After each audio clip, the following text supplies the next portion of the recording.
ပရိသတ်ကြီးတို့အားလုံးပဲမင်္ဂလာပါရှင်။မေ channel လေးကနေပြီးတော့ပြန်လည်ကြိုဆိုလိုက်ပါတယ်ရှင်။ဒီနေ့မှာပရိသတ်တို့ကိုတင်ဆက်ပေးသွားခြင်းတဲ့ဇာတ်လေးကတော့ဘိုးဆိုတဲ့ဇာတ်လေးပဲဖြစ်ပါတယ်။ဒီဇာတ်လေးကိုမတင်ဆက်ခင်မှာနင်တို့ရဲ့ channel လေးကို like and subscribe မလုပ်ရသေးဘူးဆိုရင်လုပ်ခဲ့ပေးပါအောင်နော်။ဇာတ်လေးတွေတိုင်းသိရှိစေဖို့ဒီနောက်လေးက notification ခေါင်းလောင်းလေးကိုနှိပ်ခဲ့ပေးဖို့လည်းမမေ့ပါနဲ့ရှင်။အားလုံးကျေးဇူးတင်ပါတယ်ရှင်။ဒါဆိုရင်တော့ဇာတ်လေးကိုခုပဲစတင်လိုက်ပါမယ်။နန်းပန်းရွာလေးကတောင်တန်းအနီးကတိမ်ညွညွနဲ့ဖုံးလွှမ်းနေတဲ့တိတ်ဆိတ်လှပတဲ့နေရာလေးမှာတည်ရှိတယ်။မနက်ခင်းတိုင်းမှာတောင်ထိပ်ကနေသင်းထန့်နေတဲ့ပန်းနှံတွေကလေးလေမြင်လေးနဲ့ဖြော့ပြနေတယ်။ရွာဖြစ်တာကြောင့်အသိဉာဏ်ကသူများတွေလောက်မတိုးကြ။ဓမြတွေတောင်းကျနေတဲ့တန်ကြားတော့လေသူတို့ရွာလေးကအေးဆေးတည်ငြိမ်နေစေပြီးထိုရွာရဲ့ဖြူတိုင်းကြိုက်တဲ့နှင်းစိခိုင်တစ်ခိုင်ရှိတယ်။အပြိုတွေမကလူပြိုတွေပါကြိုက်ကြတယ်။ဒါလူလေးရွာလေးကိုသွားစမ်းမအောင်ခွေအဘဒေါ်နုနုဒီနေ့ပေးရမယ့်ငွေကိုတပတ်စာလောက်စောင့်ပေးဖို့တော့ပြောပါအောင်အဲ့ဒီစကားတားဖြစ်သူကိုပြောနေတဲ့အဘဦးကိုဝင်းရဲ့အတန်ပင်နောက်ဘေးကနေပြေးထွက်လာတဲ့ရွတ်တော်ခဏကိုဟာလေသူဟာနေသူအချိုးကြတယ်စကားပြောရင်ကြည်ဒါမဲ့ထို့သူကအစွာလေးသူ့အမောက်ထင်းတော့တစ်စက်မှမကြိုက်ကက်ကက်လန်ကိုရှံပြန်တွေ့တဲ့အမလေးတရားလုံးရဲ့အလှပကေးထက်ကတရားဆိုတော့မောင်ဖြစ်တဲ့သူကဥတူတာကိုအပြစ်တင်လို့မရှောက်လေအဘအဲ့ငွေကလွန်ခဲ့တဲ့2လတွေကမလား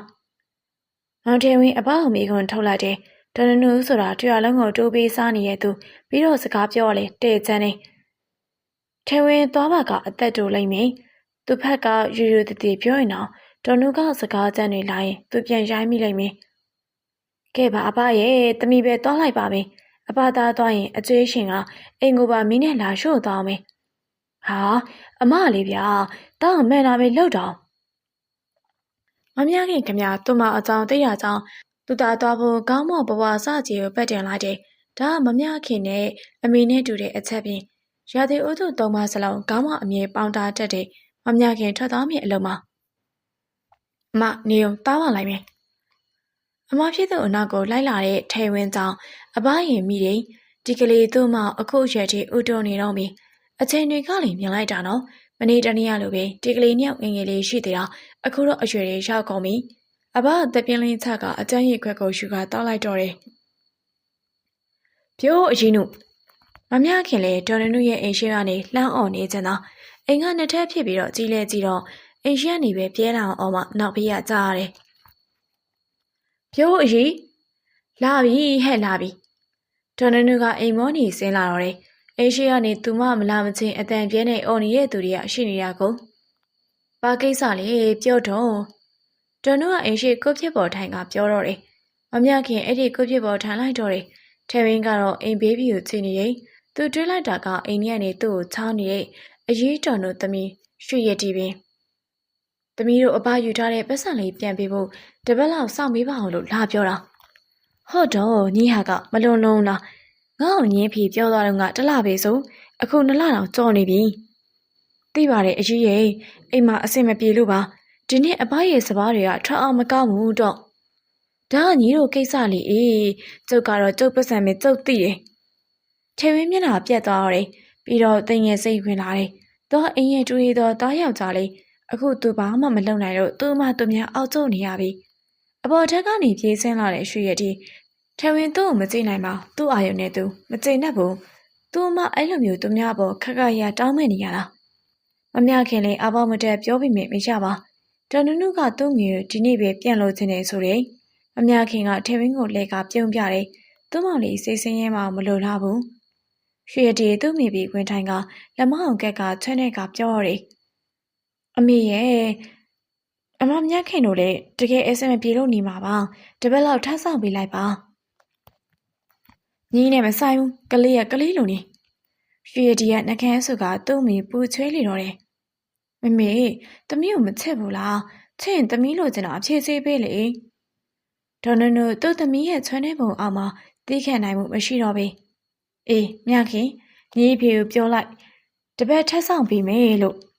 မမြခင်ကောင်းနေလိုက်တယ်ရွှေရတီကိုကျေးဇူးတင်စကားပြောလိုက်တယ်သို့ပေမဲ့ရွှေရတီရဲ့စိတ်ရောမျက်လုံးရောကထဲဝင်းစီမှာပင်ထဲဝင်းကလွင်ရင်တွေ့ရလုံးသိရဲ့ထဲဝင်းကိုရွှေရတီကြိုက်နေရရွှေရတီရဲ့အကိုဖြစ်သူတီဟာကလည်း မြခင်ကိုပိုးနေတဲ့သူဖြစ်တယ်ထဲဝင်စိတ်မချတာအဲ့ဒါတွေကြောင့်ပေါ့ဒေါ်နုအိမ်ကပြန်လာပြီးတဲ့ကမျက်နှာမကောင်းတဲ့ထဲဝင်ကိုမိခင်ဖြစ်သူကဒေါ်ဖြူရောဖခင်ဖြစ်သူဥက္ကိုဝင်းတို့ပါသိရင်အခုညလာစားချိန်ရောက်နေပြီထမင်းဝိုင်းပေါ်မှာထွန်းလာတဲ့စီမီကွက်အလင်းရောင်ဟန့်နေတဲ့ထဲဝင်မျက်နှာကလှသေးကျွေလာတယ်ဟဲ့လူလေးစားလေမစားမကောင်းလား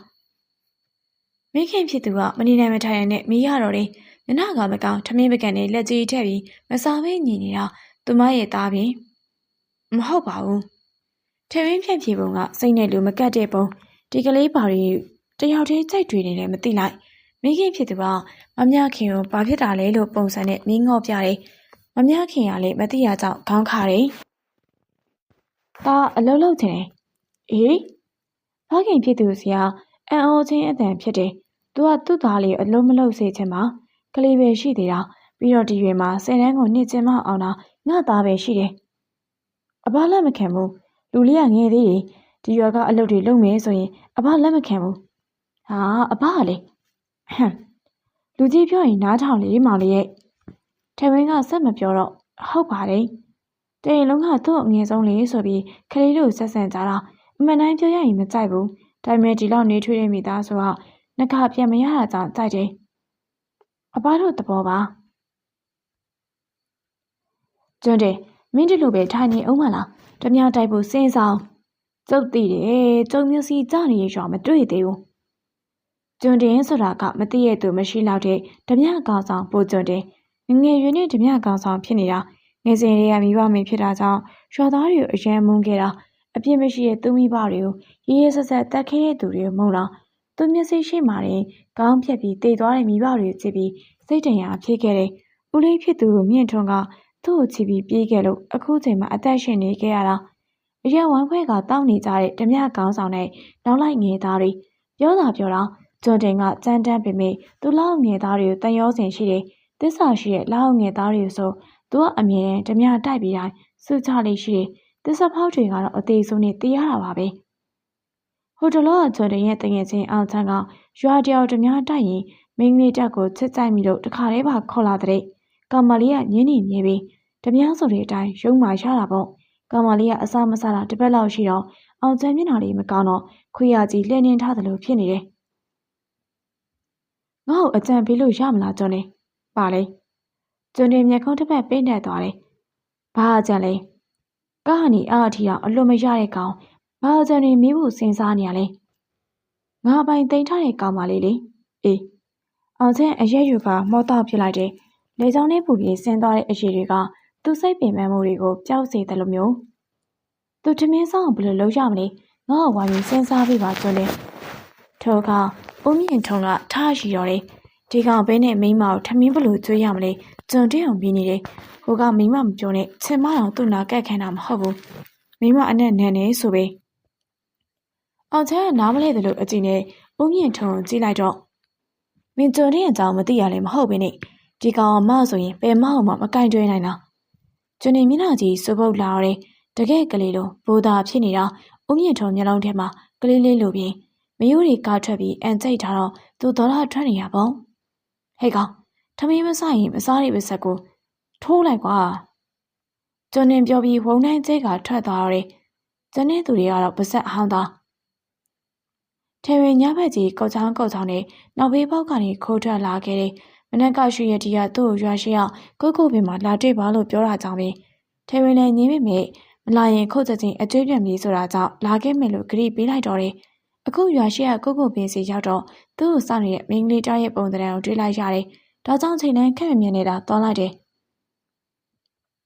ဘာလို့ညဘက်ကြီးဒီကိုခေါ်ရလဲထဲဝင်ကညကောင်းကင်ရင်ကလာမင်းရဲ့အလင်းရောင်နဲ့မျက်နှာကယောက်ျားလေးဆန်တယ်လို့လှတယ်မင်းကလေးနဲ့ရှင်မဲဆိုရင်သူ့ရက်ကတော်တော်လေးကိုမြင့်တယ်ငါမှလှဲပါတယ်လာသားမယ်ဘယ်တော့မလို့လဲလက်ကိုဆဲကလှဲရှိရစီခေါ်နေတဲ့ရွှေရည်ကြောင့်ထဲဝင်မိခွန်းထုတ်မိတော့တယ်ဒီအချန်ကြီးဘယ်ကိုသွားမှလဲအမေတို့အဘတို့မသိခင်အိမ်အမြင်ပြန်ရမအောင်ရွှေရည်ငါမင်းနေတာဖြစ်အောင်လာပါဟာ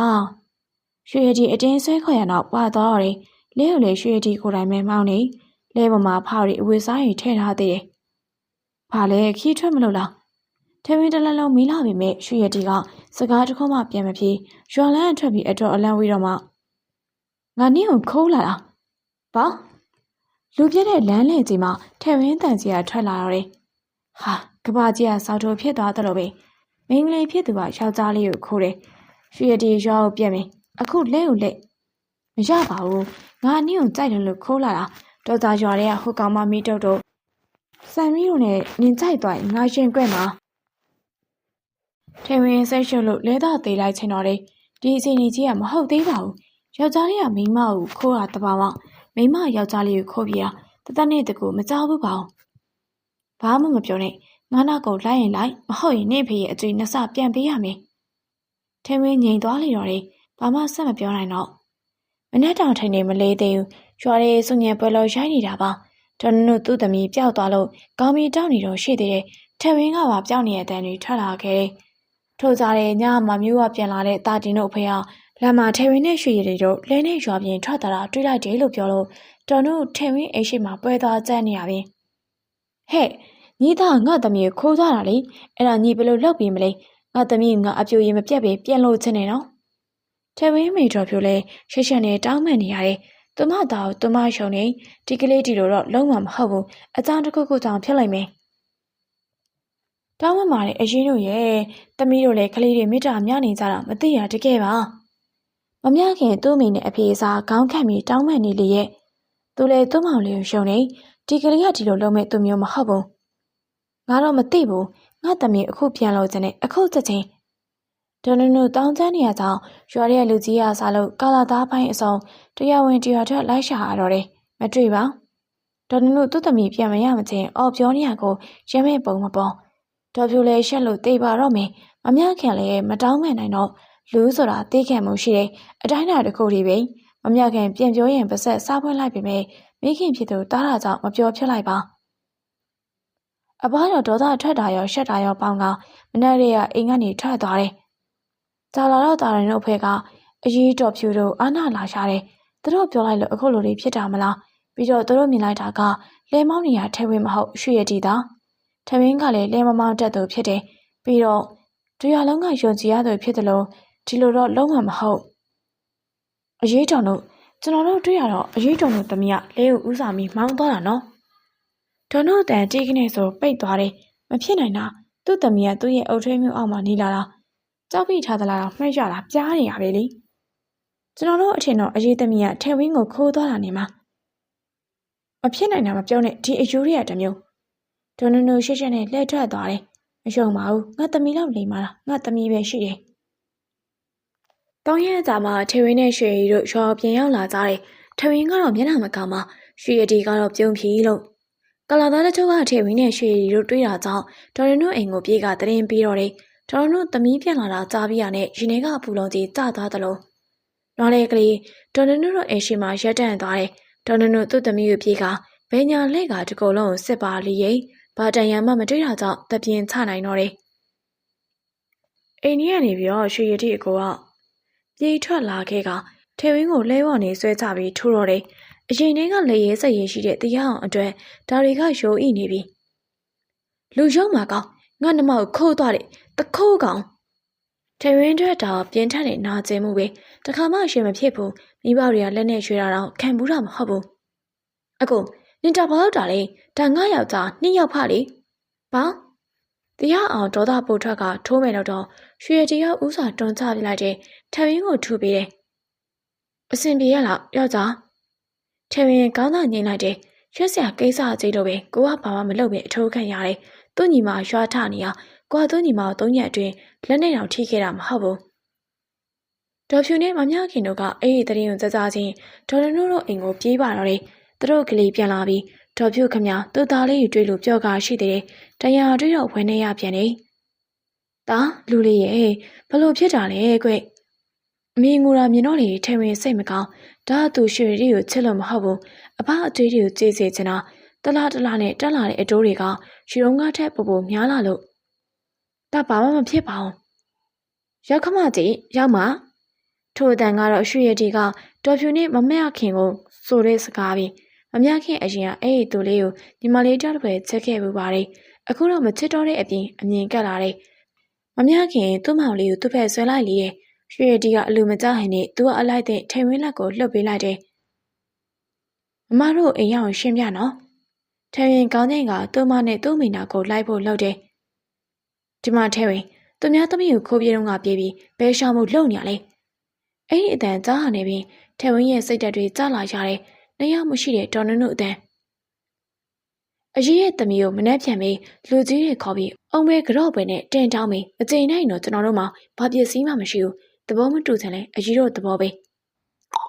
လူပါဝတဲ့အကောင်နင်ယောက်ျားမဟုတ်လားဟမ်ဒေါ်နုနုပြောလိုက်ပေမဲ့အဲ့ဒီသားမိတွေကမကြားချင်းရောင်ဆောင်သွားကြတယ်တကယ်ကနာမည်နဲ့လူနဲ့မလိုက်နမေရဲ့နုနုလူကကြမ်းကျွန်းတရဲ့လောင်းငယ်သားတွေဖြစ်တဲ့ကြော်တုံညံ့တူဇော်မင်းတို့ကဓမြတိုက်လို့ကောင်းမဲ့ရွာတွေကိုကျွန်းတင်းကိုတင်ပြနေတော့တယ်မင်းကူးရွာဆိုရောဖို့ကြောင့်အဲ့နေရာလေးချမ်းသာတဲ့သူတွေမများပေမဲ့ရိတ်ခါတော်ကောင်းနေမရဘူးငါရွှေပဲလိုချင်တော့လောင်းငယ်သားတွေတင်ပြသမျှရွာတွေကိုမကြိုက်စင်းရင်သားတွေပဲစုနေလားစောက်အာယုံနဲ့နှောက်တယ်ကျွန်းနေမျက်ခေါင်းစိုးကြောင့်လာတော့လောင်းငယ်သားကမမြင်စင်းစားရတယ်ချမ်းသာတဲ့ရွာရှိရဲရွာဇော်မင်းစဉ်းစားမိသွားတာကအရန်သားရတဲ့နန်းပန်းရွာလေးအဲ့ဒီရွာလည်းအေးစမ်းသားရပြီးတော့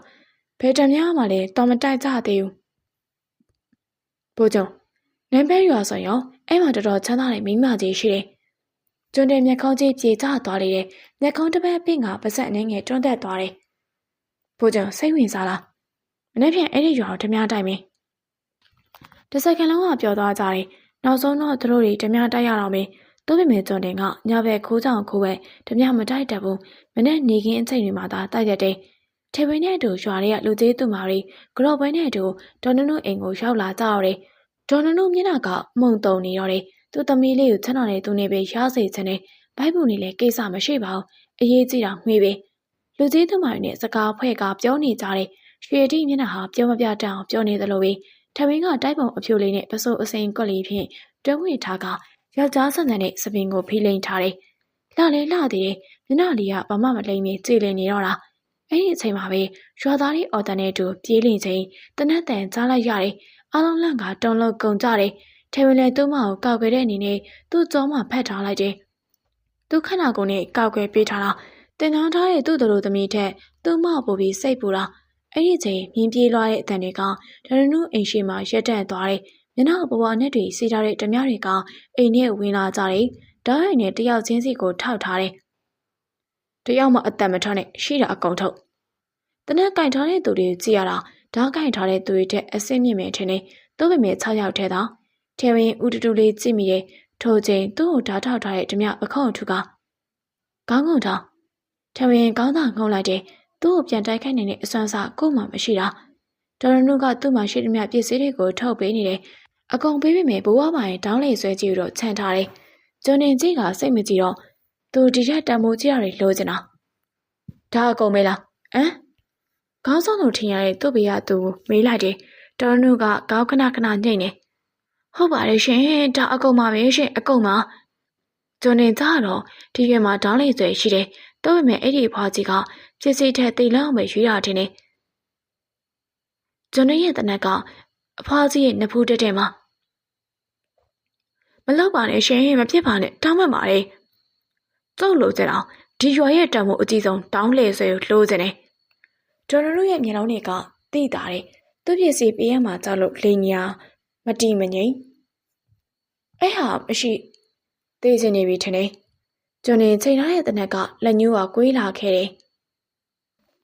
တိတ်တဲ့လမ်းနဲ့မတိတ်တဲ့လမ်းလူအများစုကမတိတ်တဲ့လမ်းပဲရွေးလိုက်မယ်နောက်ဆုံးတော့ဒေါင်းလိုက်ကြီးရှိတဲ့နေရာသိရပြီးအိမ်နောက်ဖေးရဲ့စီယိုအမဲကြီးအောက်မှာတဲ့ကျွန်းတင်ကသူ့လောက်ငယ်သားတွေကိုတွားယူဖို့မင်းငေါပြလိုက်တယ်အငယ်လေးညောက်ကအိမ်နောက်ဖေးကိုတွားတယ်ကျွန်းတင်တငယ်ချင်းအောင်ချမ်းကမျက်နှာကပပကိုချွတ်လိုက်တယ်စနေသူတွေလည်းချွတ်ကြတယ်ချေးလိုပဲဖားကြီးကအစောရိတ်ကပြောနေပြီးတာပဲအောင်ချမ်းနဲ့ဦးမြင့်တော်ပြောနေကြတယ်စကားတွေကျွန်းတင်အာယုံကနီးနာဝေးဝဲကြည့်ပြီးတော့သူ့မူမေရဲ့ဦးတူတူလေးကြည့်ပြီးပြန်ကောင်းကောင်းသွားတယ်သူလေးဘာလဲငါရင်ဘက်ကဘာဖြစ်တာလဲတရက်နဲ့တကူဒီလောက်မခုံဘူးဘို့ကျုံဒီမှာတောင်းလိုက်ဆွဲကြီးတွေ့ပါပြီပစ္စည်းတွေဓမြလေးတွေကတေချာထုတ်ပိုးလေတယ်ပြီးတော့နောက်ပြန်ဆုပ်ဖို့လှုပ်တော့တယ်ဦးမြင့်တော်လက်ကကျွန်းနေမခုံရိုက်တယ် ကဲငါတို့စကန်ကိုပြန်ကြမယ်နေဦးအကုန်လုံးရထန်းကုန်နေဓမြလေးကနားမလည်တယ်လို့ကြည့်တယ်ဘိုးကျွန်နေကဘာလို့လိုချင်ပြန်တာလဲကျုပ်တို့လိုချင်တယ်ကျွန်နေရဲ့လက်ညှိုးကထဲဝင်းစီမှာတိုးပေမဲ့အကောင်လုံးထင်လိုက်သည်ကထဲဝင်းအနောက်ကထဲဝင်းအမမမြခင်ပင်မိဘတွေကမျက်လုံးပြူမျက်စံပြူနဲ့တောင်းပန်ကြလေတယ်သူတို့သမီးလေးကိုမလုပ်ပါနဲ့ပေါ့ထဲဝင်းလည်းသူ့မကိုသူ့နောက်ကျော်ကပို့ပြီးဖတ်ထားတယ်ကျွန်တော်မမလုပ်ပါနဲ့ခင်ဗျားတို့လိုချင်တာရပြီပဲထွက်သွားတော့လေကျွန်တော်မလက်နေတော့မထိငါမီးမောက်လိုချင်တယ်ပြောလို့လားကျွန်နေရဲ့အေးဆက်ဆက်အတန်ကြောင့်ထဲဝင်းစကားတွေရက်တန့်သွားတယ်ဒါဆိုပါလေကျွန်တော်နောက်မှာအမပဲရှိတော့ကျုပ်ကခမားလေးကိုလိုချင်တာကြော်ပြီးထဲဝင်းလက်ကိုဆွဲပြီးအိမ်ထဲနေထွက်သွားတယ်ကျွန်းနေကြောင်အားလုံးကြောင်အားသွားရတယ်ထဲဝင်းလေးဦးတူတူလေးနဲ့မိပြီးလိုက်သွားမိတယ်အခုမှရှုံမှုတတိရတယ်ဘာလို့တာလဲလို့ကိုနဲ့သူနဲ့ကအရက်ချမ်းလဲမကွာခဏကိုချမ်းလဲမကွာသူ့မမေဒီလိုကဘာလို့ကိုတက်ပို့ပြီးအားကြီးနေရတယ်လို့ဓမြကြီးတက်မြင်းနောက်ရောက်တော့မြင်းမော်တက်ဖို့အမိန်ဆန်ပြောတယ်ထမင်းကောင်းခါမီသူမိဘတွေပြန်ကြည့်တော့တနတ်တွေနဲ့ထောက်ထားကြတယ်မိဘတွေတရွာမသွားစေခြင်းအခုတက်ထမင်းအခက်တွေ့နေလာပြီထို့သူကသူ့ဘာလို့လိုချင်နေမှမသိဘူးပြီးတော့တော်တဲ့ရောက်မှတက်လာရင်ဘယ်လိုလုပ်မလဲသုံးထိခေါ်မယ်1 2ကျွန်တော်မြင်းမော်မတက်ဘူးကျွန်နေမင်တက်သွားတယ်ဘလို့လေးပါလိမြင်းမော်မတက်လို့မျက်နှာလေးရှုံနေတာ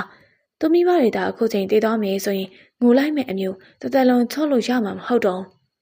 ကျွန်နေရှိဝေးမပြောတော့ပဲထိုလိုသားလေးကိုကောက်ပြီးကမြင်းမော်တင်မိလိုက်တယ်ပစိုးဝိထားတာကြောင့်မြင်းမော်ထိုင်လိုက်တာနဲ့တိုးသွားတဲ့ပစိုးကြောင့်ပေါ်လာတဲ့ခြေတလုံးလေး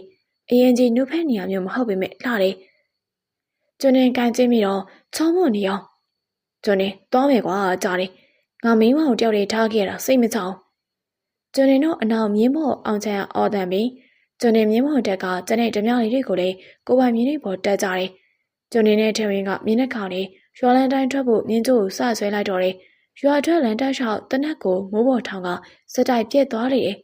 ထမင်းခမလန့်လို့နားလေးကိုပိတ်ထားရတယ်မြင်းမော်ကလည်းပြုတ်ကျသွားမှကြောက်ရသေးတယ်စကန်ရောက်ဖို့အတွက်ဘလောက်မှမလိုတော့ဒီစကန်ရွာနဲ့အရန်ဝေးတာကြောင့်ထမင်းကြောက်စိတ်ဝင်လာမိတယ်သူကတောမပြောနဲ့တောနီးတော်မသွားဘူးတဲ့ရိုးသားတဲ့ဖိုးတခွာတောသားလေးပါ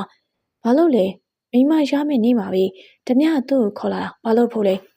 တလန်လုံးကြားလာရတာကဘိုးချင်းနေဆိုတဲ့နာမည်ထမင်းအရေးဆုံးကမေးကြည့်လိုက်မိတယ်သူလွတ်ညာကျွန်တော်လွတ်ပေးပါကျွန်နေရသူ့အရေးတော်မလို့ရှီတတဲ့ဥသာကြည့်ကနေတယ်ထမင်းစိတ်ရဲ့ကတိကအောင်ဖြစ်မိရဲ့ကိုကသူ့ကိုလွတ်ပေးဖို့တောင်းဆိုနေအောင်ထိုသူကလိလူရှုသေးလေဒီမှာကျွန်တော်ကိုလွတ်ဒီမြင်းပေါ်နေမခုံချရေးကိုမထင်နဲ့ဟုတ်လားဒါဆိုခုံချကြည့်လိုက်ရင်မင်းဝက်လိုမျိုးကြသွားတာမြင်ကြလို့မရှုံးပါနဲ့နော်ခမဓမြကောင်းဆောင်ရုံးမှာဘူးခေါ်လာတဲ့တူမရှုံးပါနဲ့ဆိုတော့ဒီမှာပြမင်းကြားဆိုတာလေဘယ်ကြားမှဥဖို့မစဘူးကျွန်နေဟာတိုက်ရှိတယ်တေချာပေါင်းလူရုံးမှရှိတဲ့ပေါ့ထဲဝင်ဆက်ပြောဖို့အချိန်မရခင်ပါပြီစကန်းဆိုတဲ့နေရာကြီးကိုရောက်လေပြီဓမြရီရဲ့စကန်600နီးမှာထောင်းလေးတစ်ခုရှိနေတယ်။စကန်ဆိုတော့လေဒနီမူဒနီအကာတွေနဲ့တောင်သုံးမိမယ်လုံခြုံလေတယ်။ထမင်းကိုတော့တဲရွေထဲကအကောင်းဆုံးတစ်ခုမှထားလိုက်တယ်။ထိုတဲရကျွန်းတင်တဲဖြစ်လိမ့်မယ်။ဘာပစ္စည်းမှရည်ရမရှိအဲ့ရတစ်ခုထိုင်ကုန်တစ်လုံးနဲ့စာရေးခုံတစ်ခုသာရှိတယ်။ကြည်ရတာကျွန်းတင်ကစာဖက်တာတွေတဲ့အဲ့ဒီထိုင်ကုန်မှာအရက်တောက်တာနေလိမ့်မယ်။အရက်ပလင်းတွေမှာအများကြီးပဲ။ထမင်းတော်တွေကိုစဉ်းစားနေရလက်ကားမဟုတ်ဘူး။သူလုံးလုံးမရလို့ပင်နည်းနည်းလေးရုံးကန်မိတာကိုကျွန်းတင်းဆိုတဲ့ဓမြကောင်းဆောင်ကဒေါသထွက်ပြီးတကူလုံးကျိုးနဲ့တုတ်သွားတော့လူကပိုးတုံးလေးကိုကြားလို့အပြင်းအထန်တွေကလည်းအတိုင်းသာကြားရတယ်။ကြည့်ရတာဓမြတိုက်ပြီးအောင်ဝဲခံနေပုံဘာလို့အသိဉာဏ်မရှိလိုက်တဲ့သူတွေလဲသူများချွေးနဲ့သွေးနဲ့ရင်းမြရှာတာတွေကိုသူတို့မျိုးယူရက်တယ်ကိုဆိုရင်သူများဖြစ်စီလက်ပြားနဲ့တောင်ထိမှာမဟုတ်ဘူးအပူစာရီလည်းမစားချင်ဘူးအချင်းလေးသာကြားလာတယ်ကျွန်းတင်းဆိုတဲ့လူရိတ်တောင်မတွေ့ရအတန်တွေတော့မကြားတော့ဘူးထင်တာကသူတို့မူပြီးမောက်ကုန်ကြပြီထင်တယ်ထဲဝင်အချင်းကိုကြိုးရှိစွာအတုံးချဖို့လုပ်တယ်ကျိုးတွေကနေလွတ်အောင်လှုပ်ပေးနိုင်မယ့်ပစ္စည်းတစ်ခုရှာရမယ်ပန်းတလုံးတော့မရှိဘူးပန်းဆိုခွဲပြီးကျိုးတွေဖြီးလို့ရလေအရင်မဲ့တနေရာမှာတော့တားပြလေးတချို့မူပြီးမောက်နေလေပြီးကျွန်းတင်းထွက်မူတွေဆိုတာဘာမှမသိဝိုင်းရင်တမမှုထင်တယ် အောင်ကျင်းစကားဆလာတော့ခုနအပြော်လုံးမိမေးဖို့မိနေတာကျွန်းတယ်မင်းဟိုကောင်လေးကိုဘာလုပ်လို့လဲဟိုကောင်လေးကမနူးမနဲ့လေမင်းသူ့ကိုဘာဖြစ်လို့ဒီနေရာခေါ်လာလဲကျွန်းတယ်ဘာမှမပြောမိကိုယ့်ကိုယ်လေးနားမလေတဲ့ဘာလို့ဒီကောင်လေးကိုခေါ်လာလဲတေစာရာကသူမသိအရက်ကိုသာဖေးတောက်မိရဲ့ဘာမှဆက်မတွေးချင်လို့နိုင်အနေငယ်ကြမှာကျွန်းတယ်တဲကိုပြန်လာခဲ့တယ်တကားဖွင့်လိုက်တာနဲ့အထဲမှာသူမရှိတော့ဘာလဲထပ်ပြေးသွားလားအော်ဒီညပျော်စားရီလုံမလားကြံကရှိသေးတယ်ထိုလူသားလေးကတော်တာငယ်ထိတ်တက်ဆောင်သွားလှုပ်သွားတာကျွန်းနေတော့ဒီလိုလှုပ်လို့ရမယ်ထင်လားအရှင်မရအသေးယူမှာသစင်တဲတဲ့နေပြန်ထွက်လာပြီးအောင်ကျတဲ့ဦးမြင့်ထုံနဲ့ခေါ်ကလာခဲ့တဲ့ရွာလဲမြင်းနဲ့ထွက်လာခဲ့တယ်ဓမြငယ်နဲ့ဆိုမြ мян ရှာတွေ့မှာတင်းတို့ကမူးနေပြီမှောက်နေပြီလေအောင်ကျတော့သူတို့လင်မယားအချိန်ကောင်းဝင်ဖြတ်တဲ့ကျွန်းတင်ကိုတနေ့လက်စားချိန်မိလို့ချိန်မထားတယ်သူ့မှာအခုမှမိမအချက်ကိုရကာရှိသေးတယ်အဖြက်ကဝင်ပြီးကျွန်းတင်ကစပါးခင်းနဲ့ပိုးရီလိုပဲအရန်ဖြတ်တယ်မကျင်တဲ့ချက်တွေကိုတင်ထားရတဲ့ကျွန်းတင်အသေးအံရှာနေတဲ့အကောင်လေးကိုရှာရတော့တယ်ခြေပလာနဲ့ပြေးရတာတိတ်တော့အဆင်မပြေဒါမဲ့လွတ်လာတော့ရှင်နေကအတိုင်းမသိပျော်နေမိတယ်ထဲဝင်ပြေးနေရမှာဒီကနေ့ရက်သွားတယ်ဒီလန်းသိချရလားလန်ခွဲနှစ်ခုသားမှာဘယ်ရွေရမယ်မမှတ်မိရအောင်တိတ်ကိုရမ်းပြီးရွေလာရတာအခုဒီရွာပုံစံဆိုတော့မမြင်ရသေးဘူးမားသွားလားထဲဝင်အရှိကိုနည်းနည်းရှော့ပြီးကြည့်လိုက်တယ်ဘွားရီတခုနေမိလေတယ်မဟုတ်ဘူးဒီလည်းမဟုတ်ဘူးနောက်ပြန်လဲချိန်မြင်းခွာတန်တွေကြားလိုက်ရတာကြောင့်နီးနားချောင်းတကူတွေဝင်ပုံးမိတယ်ဘယ်ရောက်သွားလဲဦးမြင့်ထုံဘေးပြေကြီးကစကားဆိုဖို့ပြင်ပေမဲ့အရင်ထွက်လာတဲ့ဂျုံရဲ့အတန်ဖြစ်နေရကြောင်းအံ့ဩမိတယ်ဘာလို့ဒေါသထွက်နေရဒီကောင်ကြည့်ရတာမရဘူးမိနေတယ်လို့ပဲမရတာယူရှူးတွေပြောရအောင်လေသူရှာနေရကောင်းလေးတောင်ငါနန်းပဲရွာမှာသွားရှာလိုက်မယ်အောင်ကျန်လည်းအလောက်စိတ်မရှိပါသူမိမနဲ့အချိန်လေးတွေတင်းကြောင်ပုတ်တိုးသွားတာညီနဲ့နန်းပဲရွာကိုသာမြ мян ထွက်လာခဲ့ငါချောင်းဘက်မှာသွားရှာလိုက်မယ်မင်းတောလန်းကိုသွားရှာလိုက်ဦးမြင့်ထွန်းချောင်းလန်းတစ်ဖက်ကိုသွားတော့ကျွန်းတင်တောလန်းဖက်ကိုထွက်လာခဲ့ကိုယ့်ကိုယ်လေးဘာဖြစ်မှန်းမသိကောင်းလေးမရှိတော့ဘူးဆိုတာသိတော့ရင်နဲ့အပူလုံးကြီးစော့တက်လာခဲ့တယ်လို့ခံစားရတယ်တောလန်းလေးကလည်းလာရောက်တနေရာကဘွားရင်ထဲမှာလူချီရလေးတစ်ခုတွေ့လိုက်တယ်သူ့မိမေတာသားကောင်တွေကိုလိုက်ဖမ်းနေတဲ့မုတ်ဆိုးချီရဖြစ်နိုင်တယ်မသိချင်ရောက်ဆောင်သွားဖို့ပြင်မမေစိတ်ကတစ်ခုခုကိုစိတ်မချတဲ့ပုံအဲ့ဒီခြေလမ်းတွေကဝေးသွားတော့ပျောက်ကွယ်သွားတယ်ခြေရနောက်ကိုနေနေကြည့်လိုက်တော့စပယ်ပန်းခြုံကြည့်အဲ့ဒီချုံကြီးကလူ3-4ယောက်စာလောက်တော့ဝင်ဆိုင်နေကျုံနေမြင်းပေါ်အစဉ်မြင်းကိုအနီးနားမှာရှိတဲ့မကလာပင်မှာကျုံနဲ့ဆွဲထားလိုက်တယ်ခြုံတော့သွားကြည့်အောင်ခြုံရဲ့ခန္ဓာကိုယ်လေးကတုံနေတယ်ကိုယ့်ကိုယ်ပဲလိမ့်နေတယ်ထဲရင်းတေချာပေါ့သူကြောက်နေအောင်ကျုံနေအချိန်ဆွဲမနေပဲခြုံနဲ့ကိုချက်ချင်းဝင်ချလာတာထဲရင်းလန့်ကအော်ဖို့ပြင်ပေမဲ့ကျုံနေတတွင်းနဲ့လက်တစ်ဖက်ကထဲရင်းပတ်ဆက်ကိုပိတ်လေတယ်ခမည်းလေးအော်လေဒီနားမှာဘသူမှမရှိလို့ခမည်းလေးမလွတ်ဘူးနားလေလားကျွန်းတင်အားထဝင်းအနောက်မှာဖြစ်ပြီးတော့ထဝင်းကျောင်းနဲ့ကျွန်းရင်းရင်မဲ့ထိကပ်နေခဲ့တယ်။ထဝင်းကရုံးကြည့်ရဲ့။ကျွန်းရင်းကလက်တစ်ဖက်နဲ့ထဝင်းပစိုးလေးကိုချွတ်ဆပြုတ်လိခဲ့တယ်။ထဝင်းမျက်လုံးလေးဝိုင်းကလှမ်းနေရှာရတယ်။ထဝင်းရဲ့လက်လေးကကျွန်းတင်ကိုတားဖို့ကြိုးစားတယ်။ကျွန်းတင်စိတ်မရှိစွာနဲ့ဒဲရင်းကိုပဲပလက်လန်လေးဖြစ်သွားလှက်လက်တော်တယ်။ခင်ဗျမယုံပါနဲ့နော်။ပါဇက်ကလွတ်သွားတဲ့ထွက်လာတဲ့အတန်လေးကြောင့်မင်သက်သွားတဲ့သူကကျွန်းတင်ပြီးလက်နဲ့ပုံလေးကတကယ်ပြောမပြတတ်အောင်ချက်စရာကောင်းနေဘယ်လိုလုပ်မလဲဒီလိုပုံလေးကလွတ်ဖို့မဖြစ်နိုင်တော့တာ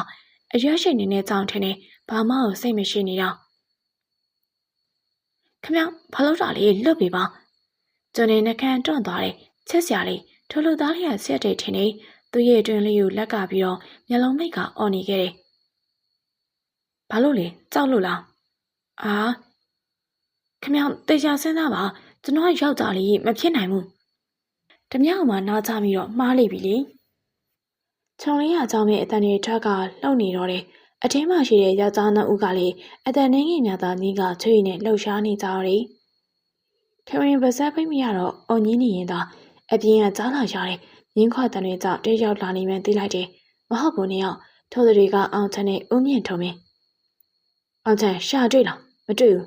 အဲ့ဒါကျွန်းတင်ရောပြန်မရောက်သေးဘူးထင်တယ်အတန်တန်းနိုင်ဆုံးထိန်းထားတဲ့ထေဝင်းမှာတော့အရှင်လက်လက်တည်နေရတယ်လို့ပဲမလှုပ်ရဲလုံးရင်အတန်ထွက်မှကြလို့ပြန်မယ်ဟဲ့ကောင်ကျွန်းတင်သူ့ဘာသာသူပြန်လာလိမ့်မယ်။ဦးမြင့်ထုတ်စကားကြောင့်အောင်ချန်ခေါင်းငင်ကမြင်းနဲ့အတူထွက်ခွာသွားကြတယ်။ထဝင်းခုမှတပြင်းချနိုင်တော့တယ် လှုပ်ရှားနေရတွေကမရက်သေးကျွန်းတင်းရုံကပြန်ကြည့်လိုက်တော့တယ်ကျွန်းတင်ကတော့မရက်မနာဆက်ပြီးတော့သာခေါ်ဆောင်သွားတော့တယ်ကျွန်းတင်ညနေလောက်တည်းကကောင်လေးကိုလိုက်ရှာနေအောင်ညတီပြန်ရောက်မလားဦးမြင့်တို့မိဘုံရှိမှထိုင်ကအသားကင်နေတယ်အောင်ချမ်းပြန်ရောက်တော့ဦးမြင့်တို့ပြီးမှထိုင်နေဘာလို့လဲတူလေးကိုစိတ်ပူနေရလားဟာဟာငါလားအဲ့ဒီအရင်ဆိုင်ကောင်တင်းရင်တော့မငိုလိန်ပြန်ပြီအောင်ချမ်းကြီးကသူ့တဲလေးစီထသွားလေဟုတ်တယ်သူ့လိန်နာကိုမမွေးထားတဲ့သွေးသားအရှင်ကိုစိတ်မပူပဲနေပါမလားကိုနဲ့ရောက်ဖာနေရအရင်ဓမြတွေလေနောက်ပိုင်းအဲ့ဒီလောက်ကိုမလုပ်တော့ဘူးလို့ဆုံးဖြတ်ချက်ချပြီးရွာလေးတစ်ခုမှနေခဲ့တာအမရဲ့ရောက်ဖာရဲ့ပြီးတော့ကိုရဲ့မကြခင်လူလောကလေးရောက်လာတော့မဲ့ကျွန်းတယ်လေးရဲ့ရွာသားတွေသူတို့ကိုဓမြတွေဆိုတာမသိခင်ထိအလုံးအဆင်ပြေနေလေတယ်ကျွန်းတယ်လေးမွေးပြီးလေးနှစ်သားအရွယ်မှာရွာသားတွေကကိုရီဓမြဆိုတာတည်သွားကြလေတယ်အိမ်ကိုလည်းမီးရှို့ပြစ်ကြတယ်ကိုကရွာရီကံမှာရှိသွားခန့်နေတော့မသိခင်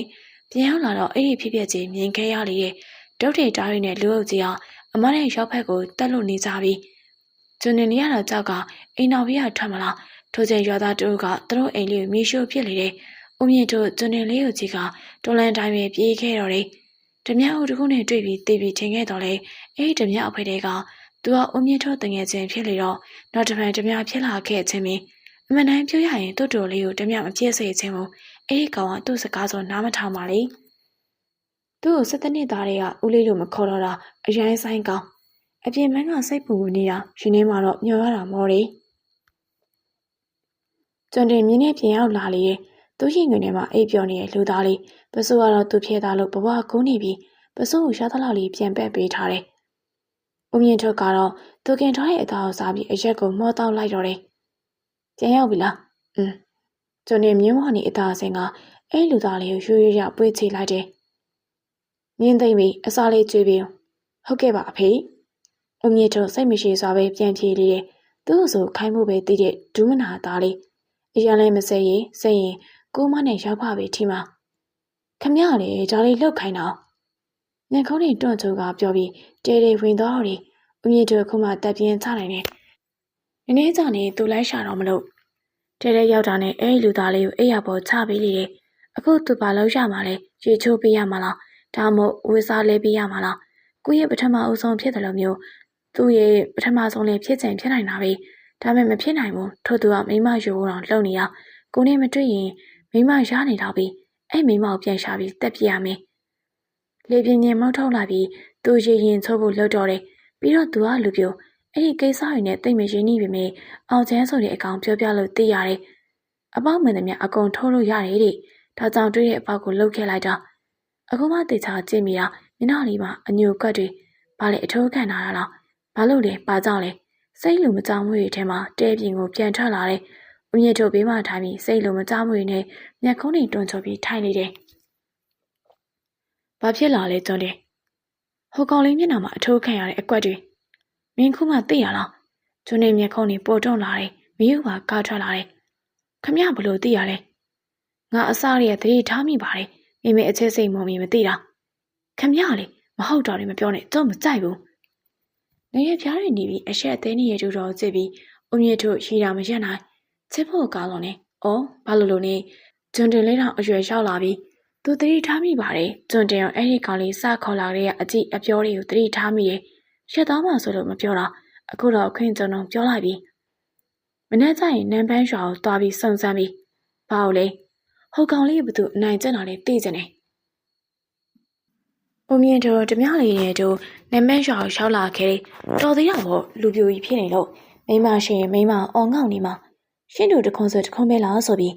ဦးမြင့်တို့ကထေဝင်းရဲ့ကျောင်းတော်ဆရာလိုမျိုးဟန်ဆောင်လာတာပြီးသူ့တူဟာစာမတက်ပေမဲ့သူလည်းစာမတက်ပါဘူးငငယ်လေးကစိုးလာတဲ့အကောင်မို့ရွာတဲ့လူငယ်လေးအဖွဲတကုန်းအကူနေနဲ့ထေဝင်းတို့အိမ်ကိုရောက်သွားခဲ့တယ်ကျုပ်အရေးတော်ပြူမမြခင်အိမ်မောနေမမြခင်ဖျို့ဖျဲနဲ့ပြေးဆင်းလာခဲ့တဲ့ညနာမလေးဦးမေရီနဲ့ကြည့်ရတာထမင်းချက်နေတဲ့ပုံဘာတော့ဟဲ့အမေနဲ့ဘာမှမရှိဘူးရွာလေဖះကိုတွားတယ်အော်ဒီမှာမမြခင်ရဲ့မောင်ရဲ့ဆရာဆိုလားဘာဆိုလားလာလို့အော်အေးထိုခါမှမမြခင်ခမရှေ့ရတော့ထိုလူကြီးလူကောင်တန်းတန်းပြင်းပြင်းတွေအရှိမသူကစုတ်တီးစုတ်ပြက်နေမမြခင်ကသူ့မျက်နှာမှာဦးမေရီကိုကောင်းမပွားလေးနဲ့တုပ်လိုက်တယ်အိမ်မောကြပါရှင်ဆရာကောင်းပါပြီ မြင့်တို့အိမ်မော်တက်လိုက်ချိန်တီးလိုက်ရတာကနွမ်းဖက်နေတဲ့အိမ်ပြင်ဆင်လေးပင်ကြည့်ရတာအရင်အဆင်ပြေပုံမပေါ်ဒါဆိုကြောက်သွားတော့မယ်မမြခင်အေးကျေးဇူးပဲနော်ဟုတ်ရတယ်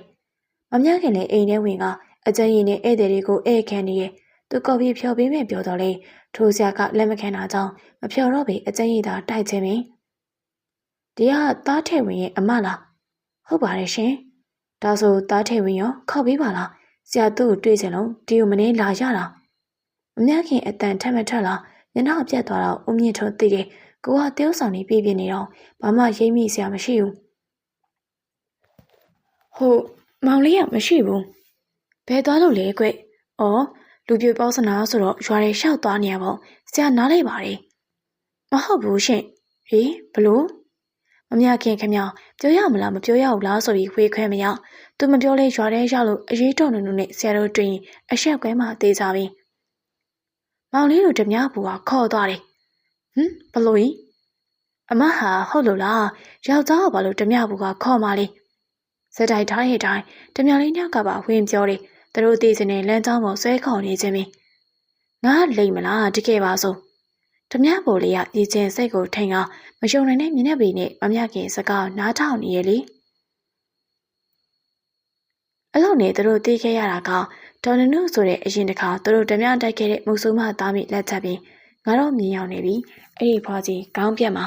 ဖြစ်စဉ်ကသူ့သမီးခိုးလို့တဲ့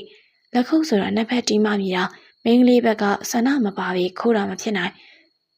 တိုးပေမဲ့သူ့သမီးရဲ့အပြုတ်ပြင်ဖြစ်မှာကြာနေရပြီကြွာလုံးကိုလိုက်ပြောပြီးအဆက်ခွဲနေသေးတဲ့ဘလို့မိမပါလိပြီးတော့တရားအောင်ဆိုတဲ့ကောင်လေးကိုထိုးလိုက်တာကြောင့်ထေဝေမျက်နှာထီလိုဖြစ်သွားတာအဲ့ဒီသားမီးတွေအသက်ကိုတော့ငါအာမမခံနိုင်တော့ဘူးဂျွန်တင်ကလီနာယူနေတာပေါစီမှမမိနိုင်ဘူးအုံမြင့်ထုတ်တွေးတာစကန်ရှိရာတော့ဘက်ကိုပြန်လာခဲ့လိုက်တယ်သူကမပြောပြရင်တော့ဖြစ်စဉ်ကုန်ကြားခဲ့တဲ့ဓမြလေးတွေပြောမှာပဲဂျွန်တင်ကတော့ခေါင်းစားမီးတောက်နေခဲ့တယ်ဒေါသထွက်လွန်လို့စိတ်ပါထိတ်မရဘသူကြောင့်လဲမင်းကောင်းလေးကြောင့်မင်းနိုးတွေကသူ့လူယုံမှဆိုပြီးခေါ်ကတဲရီကနေထွက်သွားဖို့အော်နေရဘာလဲငါရုံမှလားသူပဲကောင်းလို့အိမ်နာလေးအဲ့လိုမျိုးလုပ်ပြီးပါဆိုပြီးဘာညာညှီးနေတာအခုသာဘာချူချူးရလေဒါဂျွန်တင်ကိုတတ်တတ်မိအနိုင်ပိုင်းတော့လူယုံမှကျွန်တော်ပြောနေရင်တော့အခုထွက်သွားဘာလဲအဲ့ဒါကြုတ်တယ်လေဘာပဲဖြစ်ဖြစ်ထွက်သွားသူများတဲတဲနေသေးတယ်သူများကိုလည်းမောင်းထုတ်သေးတယ်ဘလို့လူတွေတယ်ဂျွန်တင်တော်တော်ထွက်နဲ့ထဲဝင်းနာကိုကတ်သွားပြီးတော့နားရဲကိုဆိုပြီးဝင်လာတဲ့အော်တန်လူယုံမှမလာနေလို့ဟာမယုံမှနေတော့ခမဂျွန်တင်စိတ်မရှိတာထဲဝင်းအနောက်အမြန်ဘလို့ရောက်လို့ရောက်သွားမှမသိလက်တွေအတင်းချုပ်ကန်လိုက်တယ်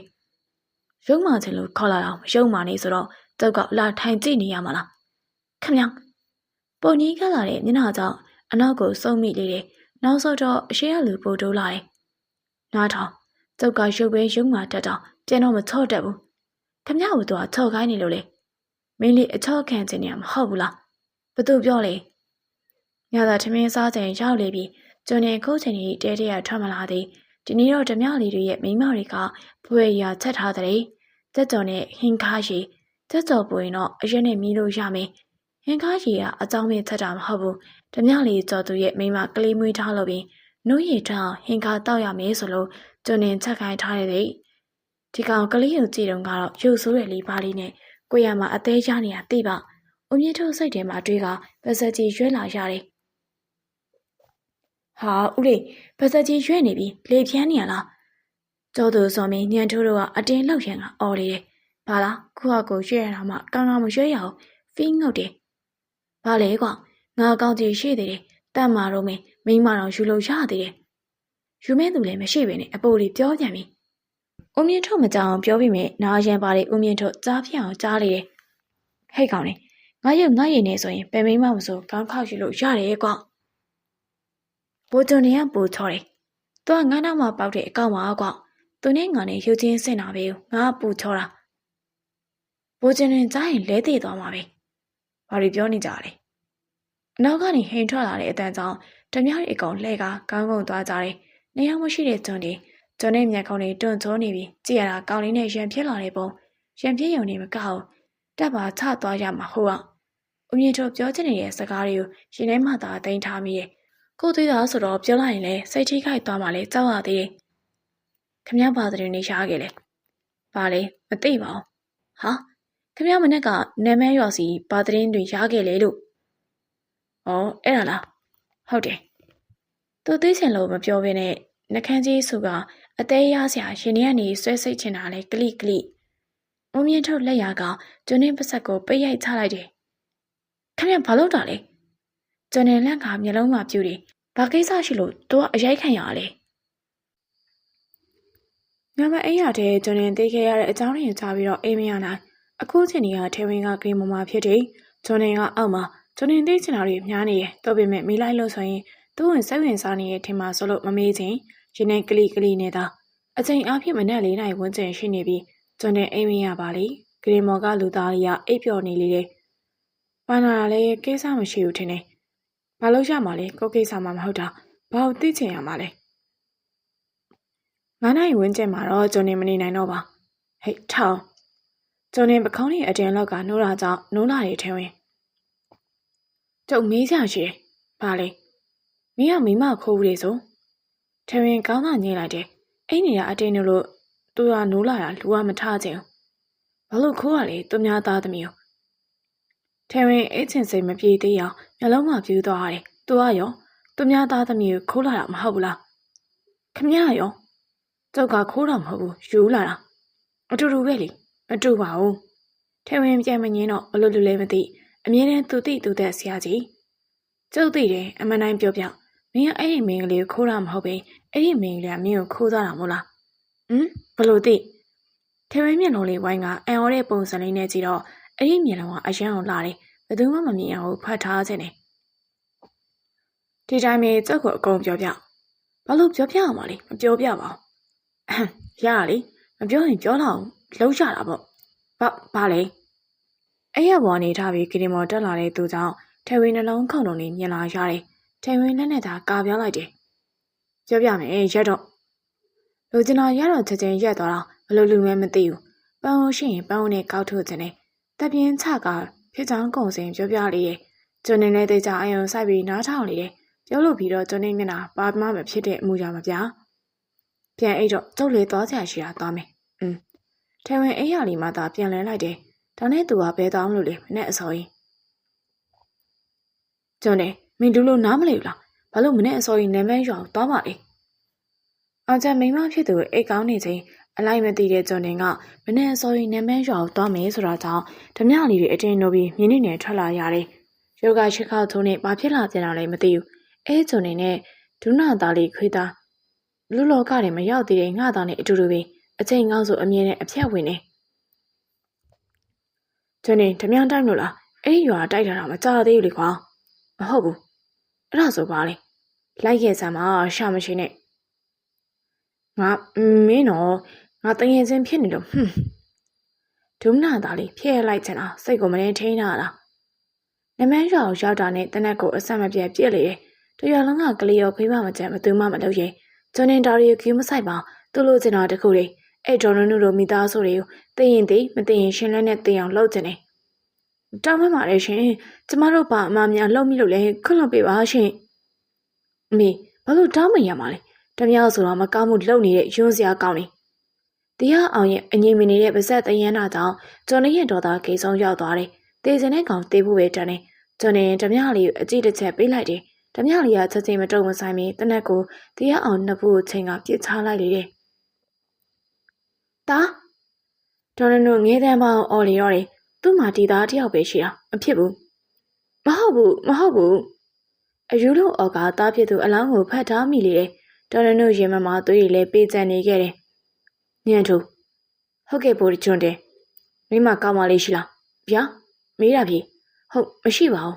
အေးအဲ့ဒီနောက်ဘေးမှာပုံနေတဲ့ကောင်မလေးမင်းယူလိုက်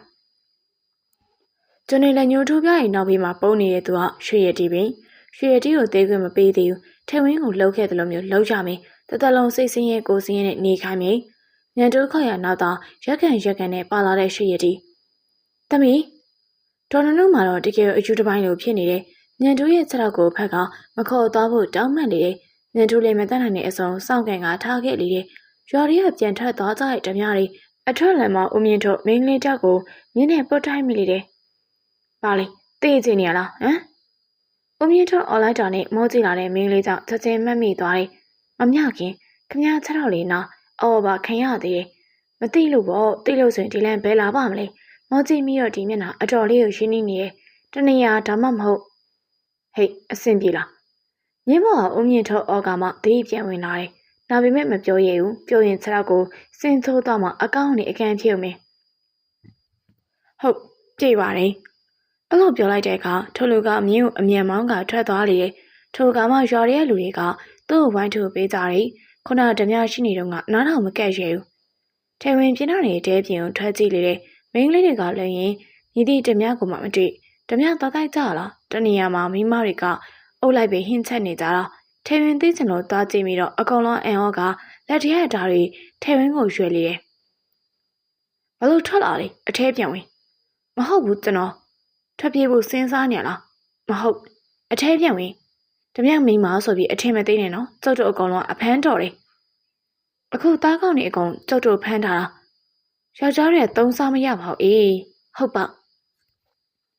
ထေဝင်းကိုပြောနေရကနေသူတို့အာရုံသူတို့ပြန်ရောက်သွားတာကြောင့်ထေဝင်းကြောင်တောင်လေးသာရှမ်းမိတယ်အနောက်ကိုလမ်းကြည့်တော့တမင်တကောင်အဲ့ဒီမိန်းမတွေကတားပြစ်ကျွမ်းလာလားကျွန်တော်ပါဟင်းဝိုင်းချက်ပြီလို့ရမလားဘာဟင်းချက်မေးဟုတ်မှလည်းလောက်ပါတော့တော်ကြနေတော့ရဲ့ယောက်ျားကြီးရောက်လာလို့ကျုပ်တို့တွေအပြောခက်နေရပါအောင်မင်းထေရင်းမျက်နှာလေးညီရဲလာရတယ်ဘာလို့ယောက်ျားစီလဲသူနဲ့ကိုကဘာမှမဆိုင်နေဟာကျွန်တော်တကယ်ပြောတာချက်ပေးမယ်ဒါဆိုလည်းချက်တော့ဓမြမိန်းမတွေကဓာတ်တွေပေးလာတာကြောင့်ထေရင်းဓာတ်ရဲ့ရှူကအသားအောက်လေးရဲ့ဓာတ်တွေကသူကျွမ်းချင်ပြီးသားအလူတွေမှာလည်းဝက်ချက်ချက်ပေးဘူးလေထေရင်းလိုက်ရဆိုလူကြီးကလေးအကုန်ကြိုက်ကြတယ်ကျွန်တော်စကန်အောင်ပြောင်းတော့မိဘုံပြီးနာမှာအသားခင်ရဲ့တိုးတီတော်သူလေးကိုတွေးရလေတဲ့အမောကိုပြေးလို့ကျွန်နေမြင့်မော်စင်ကအေးလူသားလေးနောက်သွားကဘာလုပ်နေရလဲမမြင်ဘူးလားကျွန်နေစိတ်ကောင်းလေးဝင်နေတော့လေအစွာလေးကဘူးနေပေါက်ထပြောတော့စိတ်မကြည့်တော့ထဝင်းကိုပခုံးပေါ်ကောက်တင်ကတဲစီပြန်လာခဲ့တယ်အခြေခံထားတဲ့ထဝင်းကတော့နောက်ကျောအထုကအော်လီတယ်အသားတော်ကြီးတူးတော့မေး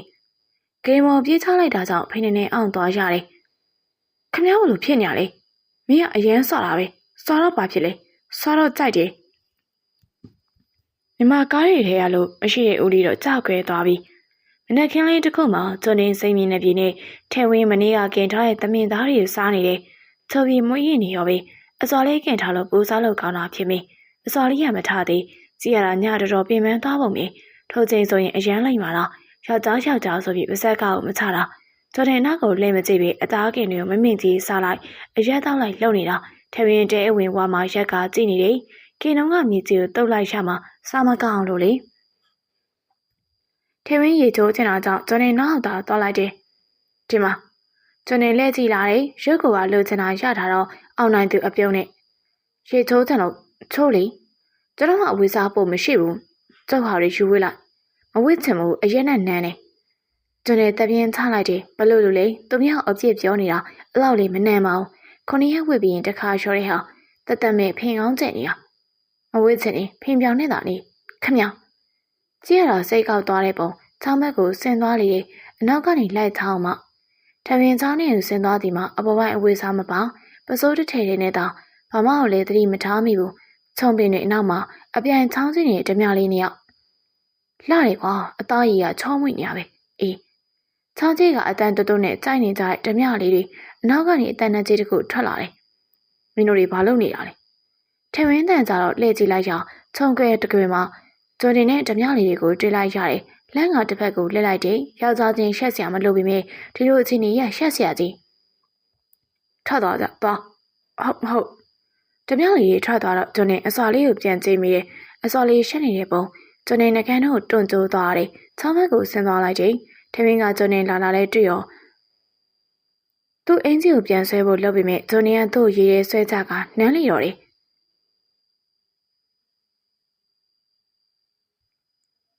ထမင်းကိုကြီးကစကန်ဘက်ကိုပြန်လာလေတယ်ကျွန်နေအလုံးကမအံ့အောင်မေးမိလို့ဆိုရင်တော့အစဲခံရအောင်မေးအလုံးကကိုလို့ကိုသာလောက်ကြတယ်ကျွန်တယ်ဘာလဲမင်းဦးလေးပေးသွားလိမ့်မင်းသိလားဘာလို့လဲမနေ့တည်းကမင်းဦးလေးပြောင်းနေအောင်မူပြီးအိတ်နေနေမှာပေါ့အောင်ချမ်းသာစိတ်ပူနေတာကျွန်နေကတော့ဘလို့မှမနေအချိန်နဲ့ပြန်လာလိုက်မယ်ကလေးမမဟုတ်တာ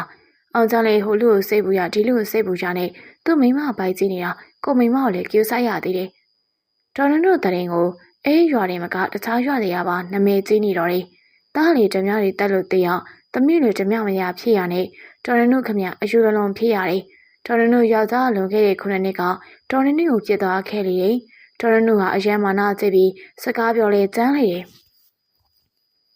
ပတ်စံအတွက်ဆိုရင်ဘာမှမဆိုလှုပ်လိုက်မင်းဒေါ်နုလိုလှုပ်ခဲ့တာတွေကသူ့သားနဲ့သူ့သမီးအတွက်ပြီးအခုလေသားရဲ့မြေပုံမိမထိုင်အောင်တချင်းဆိုပြီးသားကိုချော့သိမ့်နေတယ်။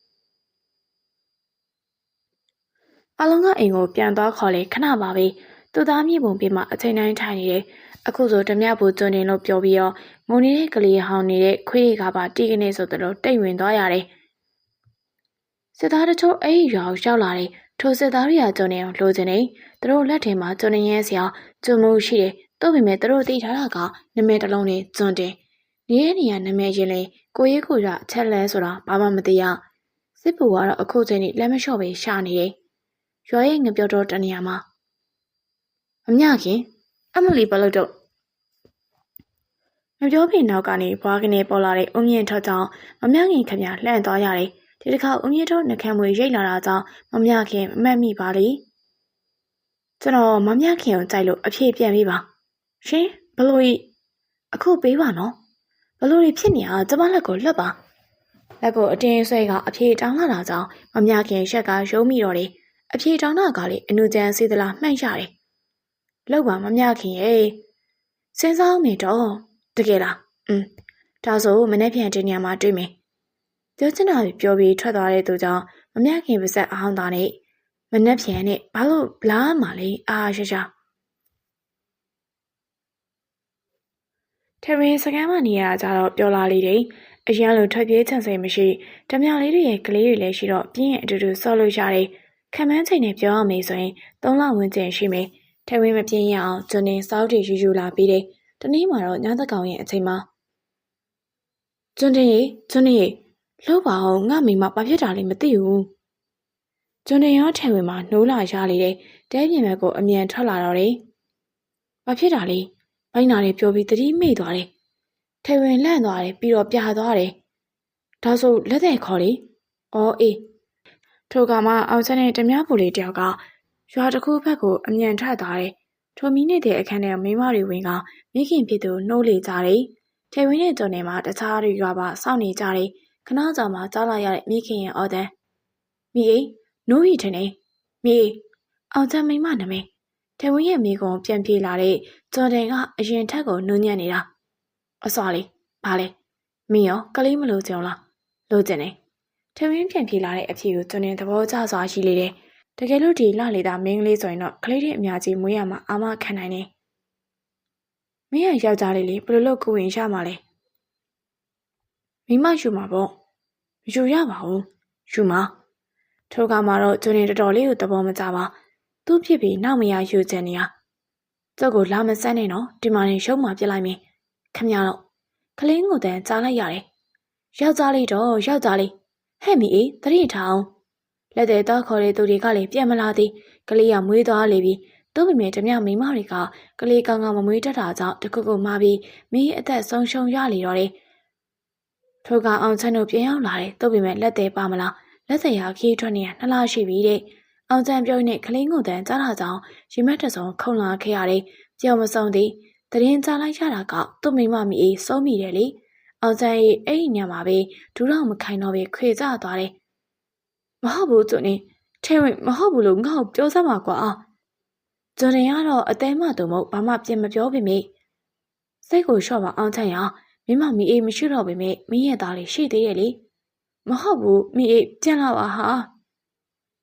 ရဲတဲ့ဘက်ကြာသွားလေအောင်ချင်သူ့မိမကိုသာလွမ်းပြီးအရက်တဲ့သားဖိတောက်နေတယ်ထဲဝင်းကကလေးကိုစောင့်ရှောက်ပေးလေတယ်အခုလေကလေးကိုနွားနှုတ်တိုက်နေရနှုတ်ပရိဘာတွေမရှိတာကြောင့်စွန်းနေတာတိုက်ရတယ်ကျွန်းနဲ့အငြင်းမနေပဲလိုက်ကလေးနေတယ်။ဘယ်ကလေးလိုက်ညာကလေးလိုက်နဲ့ကလေးလေးကျွန်းနဲ့ကိုသာလိုက်ကြည့်နေတယ်။ပေါ်တော်နဲ့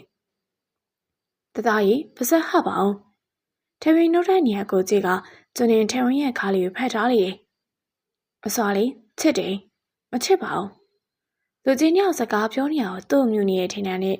တခိခိရှိနေတဲ့ကလေးနန်းမနှမ်းဘူး။နန်းရင်ကလေးဝိုင်းထိုက်မိမယ်။တကယ်လား။အပွား ထမင်းကသူ့နှကမ်းမော်ခက်ပါလေးနမ်းမိတယ်အမေရဆုပ်ဆွဲလိတော့တယ်လက်ထက်ဆွန်လျာအောက်ကိုပြုတ်ကျသွားတယ်ကလေးချီထားရတာကြောင့်သူ့ကိုလက်တစ်ဖက်နေတာတွန်းနိုင်တယ်ဖေးကျွန်းနေပြည့်တိအပြုံးနဲ့ထမင်းကိုကြည့်နေတယ်ဟာမလုံနဲ့ကလေးကလေထဝင်းမျက်နှာကိုကြည့်ကရှိတယ်ဒီလောက်ငယ်တဲ့ကလေးကမိတ်ပဲရှိနေရထဝင်းအံ့ဩလို့မဆုံးမင်းလက်တိတ်ငါနော်ဖယ်လို့ဗျာထဝင်းတိုးလေပူစိုးလေကြောင့်စိတ်ကြိုက်တာလှုပ်ခင်ပေးလိုက်တော့တယ်ဘိုးကြီးကျွန်းနဲ့ဘိုးကြီးကျွန်းရဲ့ဒီနေရာကိုသိရပါပြီ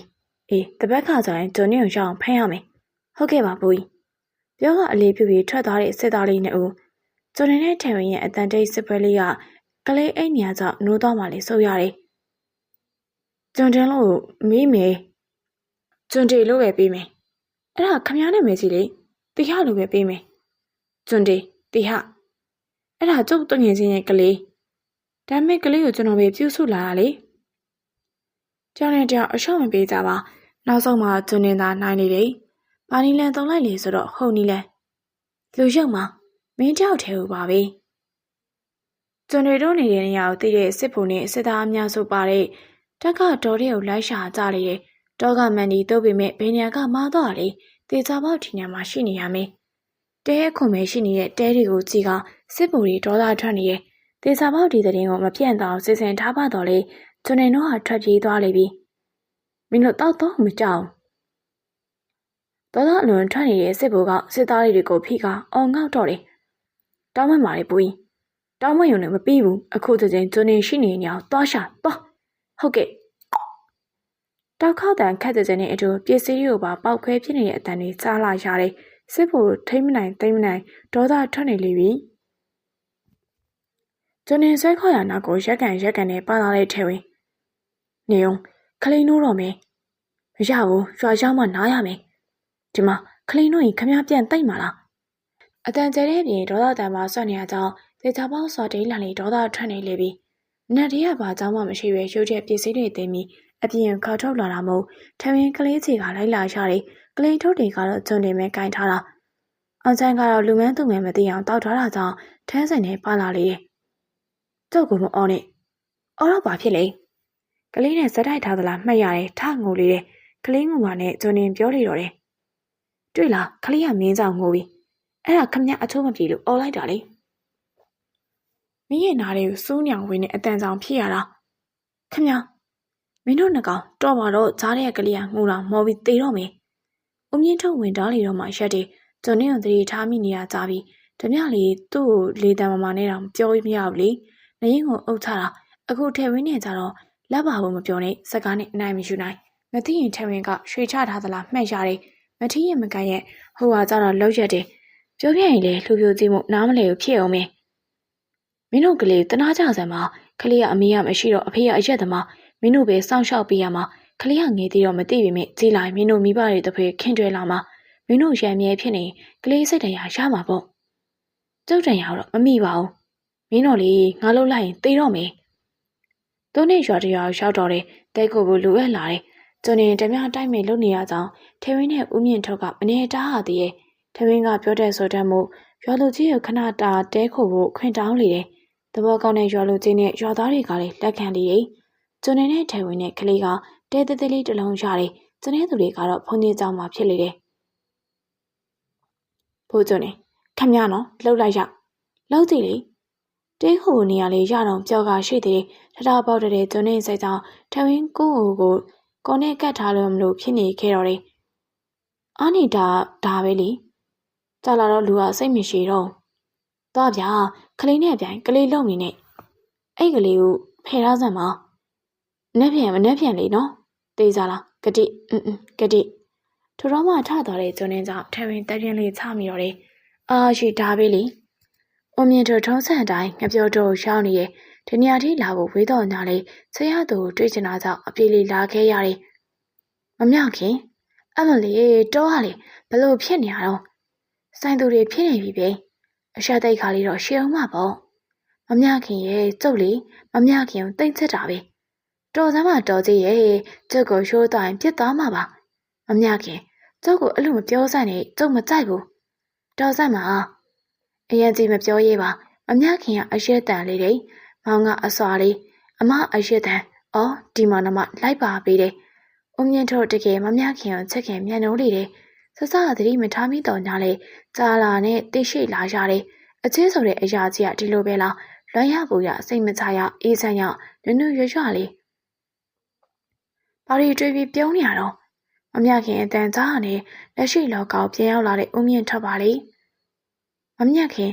ကျောက်ကိုချက်လောက်ဘလို့ဖြေပါချက်တာပေါ့တော့တော်တယောက်တည်းရှိတာ哦ဒါဆိုကျောက်ကိုရှုံးမေးပါပြောပြရတဲ့နုနုရွရွလေးမမြခင်ကိုငပြောတော်နေမှာပေါ့ညဆိုင်ရောက်တဲ့အထိပြန်မလာသေးတဲ့ဦးမြင့်ထွက်ကြောင့်ဓမြလေးတွေခေါင်းမီတောက်နေရလေတယ်ကျွန်းနေကတော့မျက်နှာတည်နေတာဦးလေးဖြစ်သူပြောလေသူ့သက်ဘာမှမဖြစ်တယ်လို့ပဲထမင်းကလည်းကလေးတစ်ကောင်နဲ့အလှုပ်ရှုံနေတယ်ထိုချိန်မှာမောင်ရိပ်ထဲကနေထွက်လာတဲ့ဦးမြင့်ထွက်ဦးလေးဘယ်ရောက်နေလဲကျွန်တော်တို့ကစိတ်ပူနေရလမ်းပြောက်သွားလို့ငါခုရောက်နေပြီစိတ်မပူနဲ့တော့ဦးမြင့်တို့ကျွန်တဲ့ဆင်အကျိတ်ရောက်ပြီးတော့ပေဆောင်းဆောင်းနဲ့နွားပြုံပြတယ်ဦးမြင့်ထုတ်လေစိတ်ပြုံပြလိုက်တယ်စစ်ဘူကစစ်သားတွေတင်ပြချက်တွေကိုနားထောင်နေတယ်အခုဒီဘာချေရလက်ရမှာမကြအောင်ပုံနိုင်တဲ့ပုံကနေတဲ့ပညာမဟုတ်ပါလားဒီတော့ဘာမှမသိရဘူးပေါ့ဟုတ်ကဲ့အတော့မကြောက်တောင်းဝင်ပါတယ်ထပ်သွားဟုတ်အလေးပြုကပြန်လဲထောက်ကသွားတဲ့စစ်သားနှစ်ဦးစစ်ဘူစဉ်းစားမရကျွန်းနေရဲ့ဆရာတော်အလောက်ဖမ်းရမခက်ဘူးပြီးတော့ကျွန်းနေစီမှာအဖမ်းခံခဲ့ရတာထမင်းဆိုတဲ့ကောင်းလေးနဲ့ရွှေရည်ဆိုတဲ့မင်းကလေးရှိတယ်မို့လားဘေးလူတွေသေချာမထိခံခရူးဆိုင်ပြီးဖမ်းရမှာဘာဆက်လို့ရမလဲငါတော်ဝင်ကိုရက်ဆိုင်တယ်လားထိုရလေးကအေးချမ်းတဲ့အေးချမ်းနေပြီးရနေဘသူကမှသူတို့ဓမြလုံးမထင်းကြောင်းကျွန်းနေနာမည်ပြောင်းထားရတယ်ကျွန်းနေဆိုတာဓမြဘူးဆိုတာနာမည်ကြီးပဲလေနာမည်ကရတိုးတဲ့ကျွန်းနေဆိုတာကျွန်းမပိုင်မနေနိုင်တာကြောင့်ကျွန်းရတိုးလိုလူတွေကိုပေးသိစီလေတယ်ရတုဒီနေ့ရွာတော်မိုင်းရစီဒီလေးစီလိုက်ဖို့မယ်လို့ကြိပေးထားလေဘယ်တော့မှမတ်မိပါဘူးခမည်းနော်အနည်းညာပေးထားတဲ့ကြိကိုတမင်မင်းစင်ရောင်ဆောင်နေတဲ့ကျွန်းနေကြောင့်ထမင်းမြန်ခုံးလေးတွေ꿰သွားရရတယ်ကျွန်းနေနဲ့ဓာမျိုးလေးမှချစ်နေရတာပါစတာပါကလေးကိုဟိုလူကြီးနဲ့သွားထားလိုက်လိမ့်မယ်လေဟုတ်ပြီကလေးလေးအသားဘေးကအုံမြင့်တို့ရှိရာဖုန်ကြီးကျောင်းထွက်လာကြတယ်ဖုန်ကြီးကျောင်းအဝေးမှာအောင်ချမ်းနေတွေ့နေတော့တယ်အောင်ချမ်းမိုးကျောင်းနဲ့ရောက်တွေကအရက်မတော့တော့လိမ္မာသွားလိမ့်ပြီအော်ထဲဝင်းနဲ့ရတုပါလားငါတို့စီဒီစီသွားမလို့ကလေးကိုအမြင့်ထွက်စီလာအပ်တာငါသားအောင်ချမ်းမျက်နှာပြက်လာလေတယ်မြေညံဝဲကအဖြစ်ရှိတယ်လို့မျိုးခံစားရလေတယ်ငါကြောင့်ငါသားအမေမရှိပဲနေရတာထမင်းစိတ်မကောင်းပါပြီးတော့လူဆိုတာကံပါသလောက်ပဲနေရမှာဘယ်လိုပဲဆိုဆိုအချိန်ပြည့်ရင်တော့လူဘဝကိုစွန့်ခွာရပါမယ်စိတ်မကောင်းမဖြစ်ပါနဲ့ကွာမင်းခြေကြည့်ပါလားထမင်းကကလေးကိုပေးနေတော့တခါမှကလေးမချေဘူးတဲ့အောင်ချမ်းလက်တွေတုံနေတယ်တေးစစလေးလက်ထဲထည့်လိုက်တော့ပြောင်းကကလေးကိုနှမ်းနေတယ်ဖေဖေတောင်းဝင်နေနော်နောက်ဆိုအဖေကောင်းဖြစ်အောင်စူးစမ်းမယ်လို့ကြိပြီးငါသားထေဝင်းနဲ့ကျွန်းနေုံကြည့်နေမိတယ်ထေဝင်းပြုံးကစကားပြောဖို့ဖွင့်လိုက်တော့လဲထွက်လာတဲ့အတန်းကကျွန်းတယ်အဲ့ဒါဆိုမင်းကလေးကိုပြန်ခေါ်တော့နေတိုင်းသူပဲငါ့စွာလေးအပိုင်ယူထားတာထေဝင်းလက်နဲ့ပခုံးနေတာလေးရိုက်ပေးလိုက်တယ်ဒီလောက်တောင်လူမျိုးရေးခေါင်းပါလားသူပြတ်နိုင်တော့ကိုမပြတ်နိုင်အောင်ဒီကလေးမွေးတွေကကိုယ့်လက်ထဲမှာနေလာတာပါလေနားရနော်ကျုပ်ကပြန်လို့မှာရတုခမည်းဟာလေအေးပါငါပြန်ခေါ်မှာပါထေဝင်းကျေးဇူးပဲနော်ဒီနေ့အစပြီးငါကလေးကိုငါပြန်ခေါ်မယ်တကယ်လားထေဝင်းအတန်ကစိတ်မကောင်းတဲ့အတန်လေးဆွတ်လာခဲ့တယ်ဘလို့ပဲဖြစ်ဖြစ်ကလေးကိုတယုံစင်တွဲမိတယ်ကိုယ်တိုင်မမွေးထားကို့သွေးသားမဟုတ်ပေမဲ့ရင်ထဲအနေနဲ့အောင်ချက်လေတယ်အေးမင်းတို့စီသွားမှဆိုစိတ်ချလက်ချသွားဟုတ်ပြီလားအေးသွားပြီကျွန်းရဲ့ပြော်နေရဲ့အတန်ကြီးထွက်လာပြီးထေဝင်းလက်ကိုဆွဲကစီဒီဘက်ကိုထွက်လာတယ်ထေဝင်းတလန်းလုံးမျက်နှာမကောင်းပါတေးကြတယ်ခလေးကြောင်ဖြစ်နေတာစတီစီရောက်တော့ထေဝင်းကသူ့ရဲ့နီးနံဖြစ်တဲ့စနေနံမှာထိုင်ကကြော့တော့ကျွန်းနေကပါကြော့လေတယ်ခမရနီးနံမလို့လားဒီနီးနံမဟုတ်ပါဘူးဒါဆိုခမရနဲ့စီသွားလေထေဝင်းမျက်လုံးကမင်းကနေမျက်စောင်းထိုးလိုက်တော့တယ်ကျုပ်ကနောက်ဘဝကျရင်ခမရနဲ့အတူတူပြန်ဆောင်ချင်လို့လေကျွန်တော်တော့မဆုံးချင်ဘူးဘာလို့လဲဆိုတော့ခမရကောင်းတဲ့သူမှမဟုတ်တာနောက်ဘဝဆိုကောင်းတဲ့သူဖြစ်ချင်ဖြစ်သွားမှာပေါ့တော်စမ်းပါဗျာကျွန်းနေရုတ်တရက်ထားထွက်သွားလေတယ်ထဲဝင်နဲ့ဦးလေးလေးနဲ့နောက်ကနေလိုက်သွားတယ်မင်းသိလား ထဲဝင်ကျုပ်ကလေမင်းကိုစတွေ့တဲ့အယူလိုမျိုးဆွဲလန်းပြီးချက်နေခဲ့တော့မင်းကတော့ကျုပ်ပေါ်ဘာခံစားချက်မှမရှိဘူးလားဘာလို့ရုတ်တရက်ကြီးတာတွေပြောနေရလဲဟာမင်းကတကယ်ပဲနေလာရဲ့တခြားလုံးကျုပ်ပေါ်ခံစားချက်လေးတော့မှမရှိဘူးလား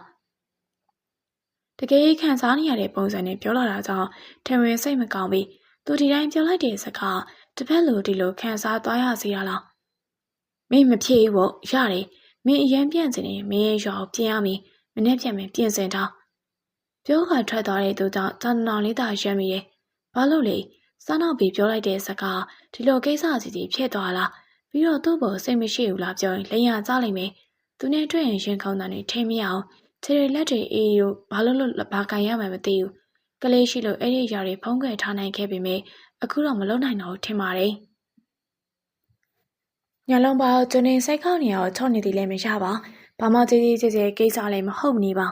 အခုလည်းအိယာတွေမှာပြီးအတက်နိုင်ဆုံးချော့နေလူကတော့စိတ်ကိုအရှိဆုံးဆွဲဆန့်ထားရတယ်ကျွန်းတင်ရဲ့ဒါလေးပြောတာခမအလောက်ထိစိတ်ကောက်နေကြမလို့ပါဘူးအဲ့တော့မှပြန်ပြီးခြေပရင်ပါဆက်ဖွင့်နေတော့တယ်ဘသူကစိတ်ကောက်နေရလဲဘိတ်ကောင်းလဲမိမဆန်တဲ့အကောင်လေးကြစ်လို့ကိုမရအောင်ဒီမှာ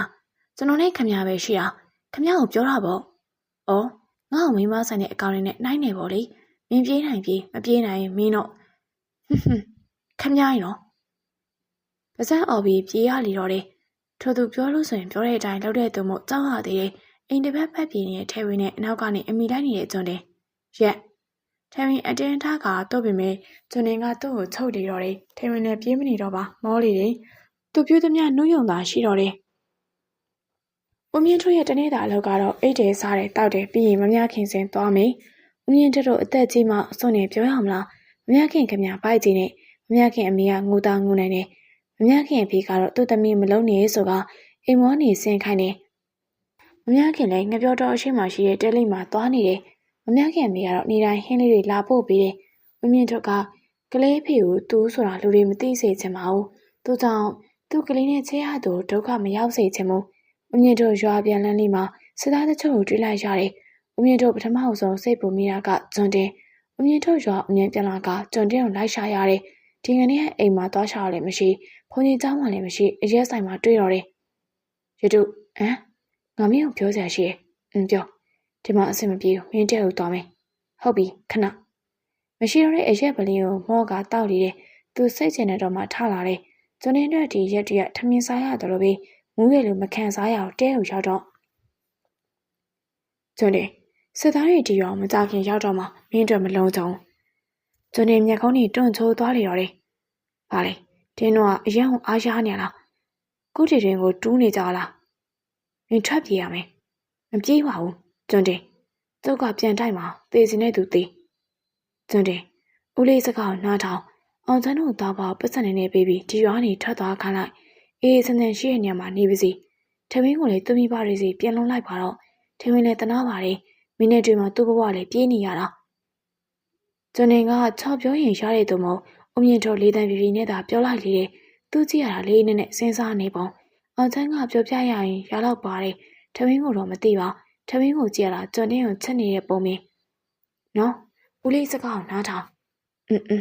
လိမ္မာတယ်အမြင့်တို့ကကျွန်းနေငယ်ငယ်လိုကောင်းလေးပုတ်တက်ပြီးတော့ငင်ခံနေခဲ့တယ်မနေ့ဆိုမျက်နှာမကြည့်မသာဖြစ်နေတဲ့ကျွန်းနေကိုတတိထားမိနေတာကြပြီးထမင်းကမနေ့စာစားဖို့ခေါ်လေမစားချင်ဘူးတဲ့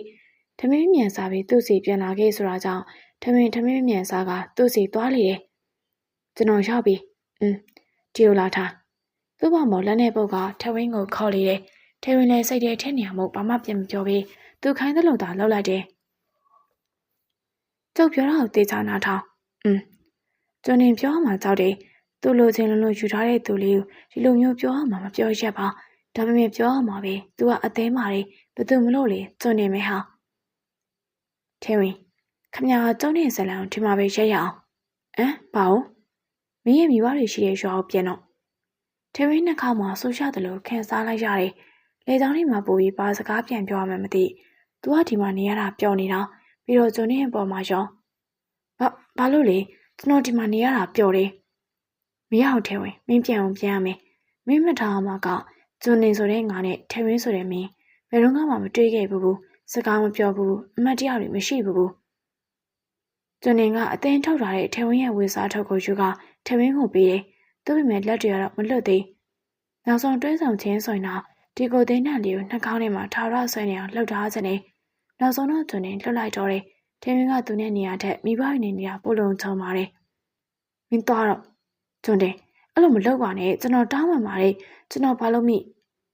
မျက်ရည်ကြကတောင်းပန်လာတော့မို့ကျွန်နေစိတ်ကိုတင်းထားမိတယ်ဘာလို့စိတ်ဖြောရမှာလဲသူ့လိုကောင်ကလူတွေတောင်မှတတ်ခဲ့တာဒီလောက်နေနဲ့စိတ်ဖြောစရာလား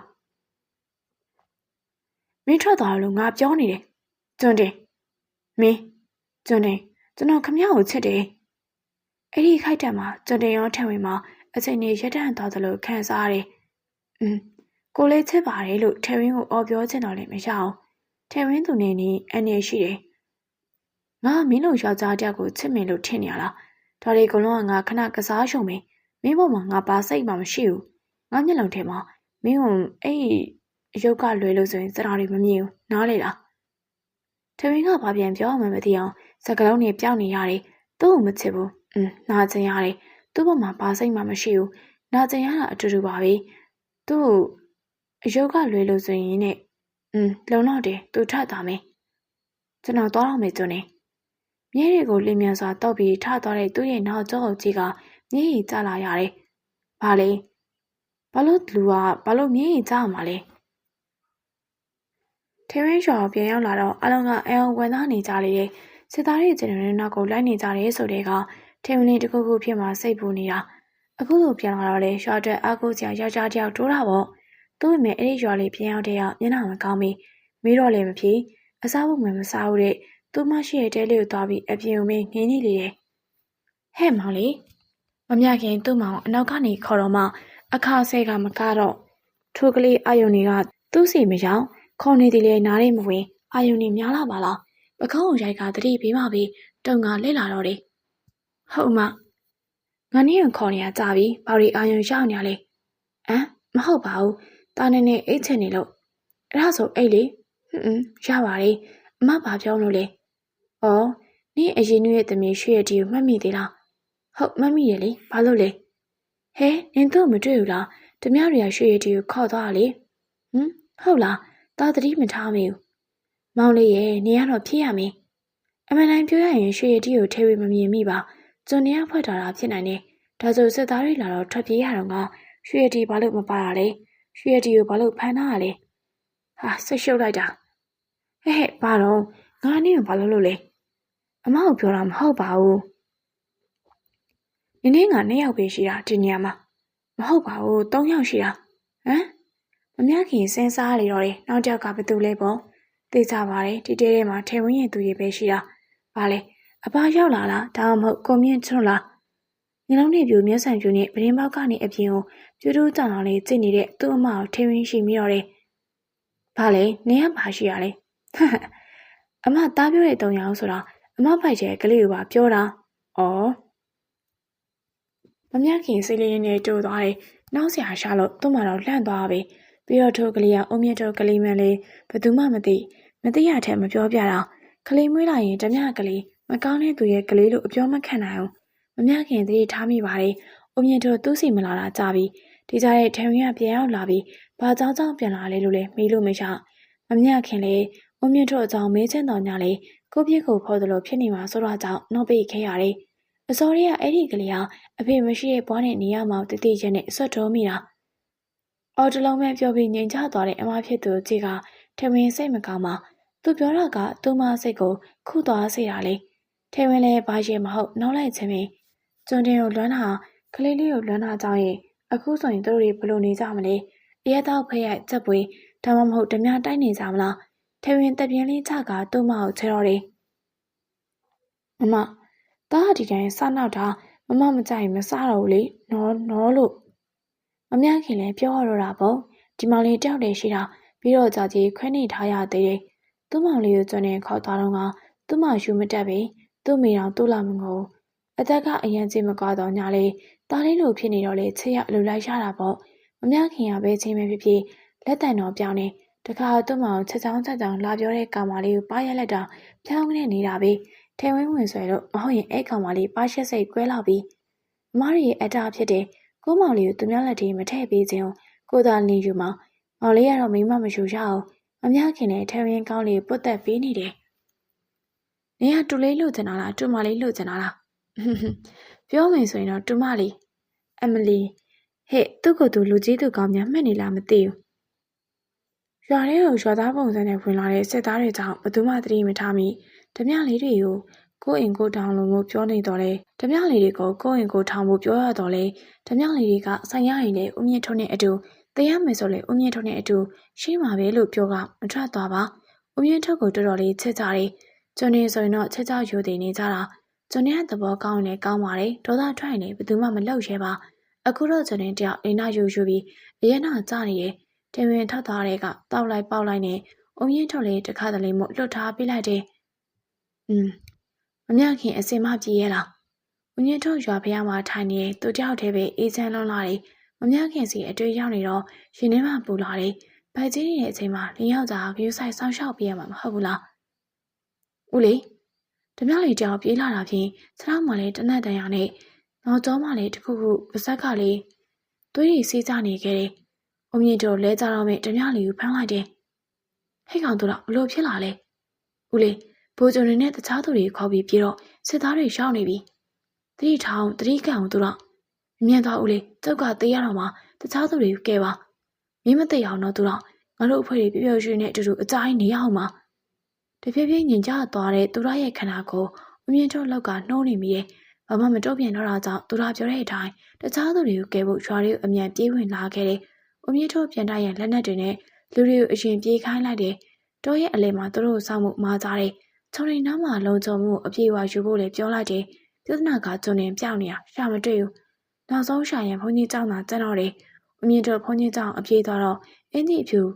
ပစိုးစိမ့်လေးကိုဝှေ့ပြီးရမ်းခံရဆန်ချနေတဲ့ဂျွန်တင်းကိုတွေးလိုက်ရတယ်တချမ်းအစပြီးသွားပြီးတချမ်းကြက်နေသေးတယ်နောက်မကြသေးဘူးမို့လားအမြင့်တို့ပြေးပြီးဂျွန်တင်းကိုဆွဲကတောရှိရာကိုပြေးတော့တယ်ဂျွန်တင်းကတော့ဦးစံတော်နဲ့သာပါလာရတယ်ဘာလို့လဲမသိတေးစားတာကတော့သူကရည်ချင်းစရာကြီးဖြစ်နေတာစပင်တချမ်းပဲရှိပြီးတချမ်းမရှိဘာလို့လဲစစ်သားတွေလာနေပြီးပြေးရမယ်ဦးမြင့်တို့မှထားတဲ့အတိုင်းဓမြလေးတွေကတောလိမ်မှာစောင့်နေကြတယ်ဓမြလေးတွေကိုဂျွန်းနေပုံမြင်တော့ခတ်တုံးခက်လန့်ရှိပါလေရောဂျွန်းနေမျက်နှာကြီးစပုတ်ကနေတော့တယ်ဒါပေမဲ့စိတ်မဆိုးဘူးလားဆိုရင်တော့မဆိုးပါမိသားစုတွေဟာဦးမြင့်တို့ကဓာတ်ထုတ်ကဂျွန်းနေရဲ့ဂျန်နေရဲ့စပင်ကိုရိတ်ပေးလိုက်တယ်အမေငါတို့ကြီးကကရုံးနေတော့ခန့်နေပါလားခက်များနော်မှန်နေဗျပူကျင်တွေကကရုံးနေတော့ခန့်ခန့်ညညတိတ်ကြဆန်တော်လေးမှာရှိတဲ့နေစီစီရီထွက်လာပါတော့တယ်ကျန်နေမှာလိုက်ရောကရှိမိပါတယ်ဒီနေ့ဖျားသွားကထေဝင်ဆွတောင်းမိတယ်ပြန်မတွေ့ရမှန်းသိပေမဲ့မျောလင်းချက်ထားခြင်းတည်းတယ်ကြောင်မန်းဖြူလေးဖျားမှာကက်ကဆွတောင်းနေဘာလို့သူချစ်တတ်သွားတော့မှကျန်နေကမောင်းထုတ်ခဲ့တာလေစိတ်ထဲမှာတွေးထားတဲ့အတွေ့လေးမောင်းလို့တစ်ခါတော့ခေါ်ကြည့်ခြင်းတည်းလေကောင်းလေတန်းရွှေနဲ့အင်ကိုပြန်လာခဲ့တယ်အိမ်မရောက်တော့အမေဟာဖျားသားတော်ရှိနဲ့မျက်နှာသေးရှိလေးခိုင်းတာကြောင့်ဖျားသားတော်ရေခွက်ကိုယူကကြာကလေးစိန်ထားနေတဲ့လက်ကြောင့်ဖန်ခွက်ကကြောက်ခွဲသွားတယ်ထမင်းစိတ်တွေလည်းထင်းကနေပြီးတရရောက်တစ်ခုခုများဖြစ်နေပြီလားထိုတွေးတွေကောင်းနေမထောက်နိုင်တဲ့အကြောင်းအမရှိရတဲလို့သာသွားလေတော့တယ်ထဲနောက်ရောက်တော့အမအော်တန်းကြောင့်ပြေးရလေတော့တယ်အမလေးသိပါပြီဟဲ့အမထမင်းပြေးတော့ထမင်းရင်ရှိုင်းနဲ့သူ့မခလုတ်တိုက်က6လင်းနေသည်ပင်ချင်းမမလည်းသွေးရည်နဲ့ထမင်းပြေးသွားကကုညီပေးရတယ်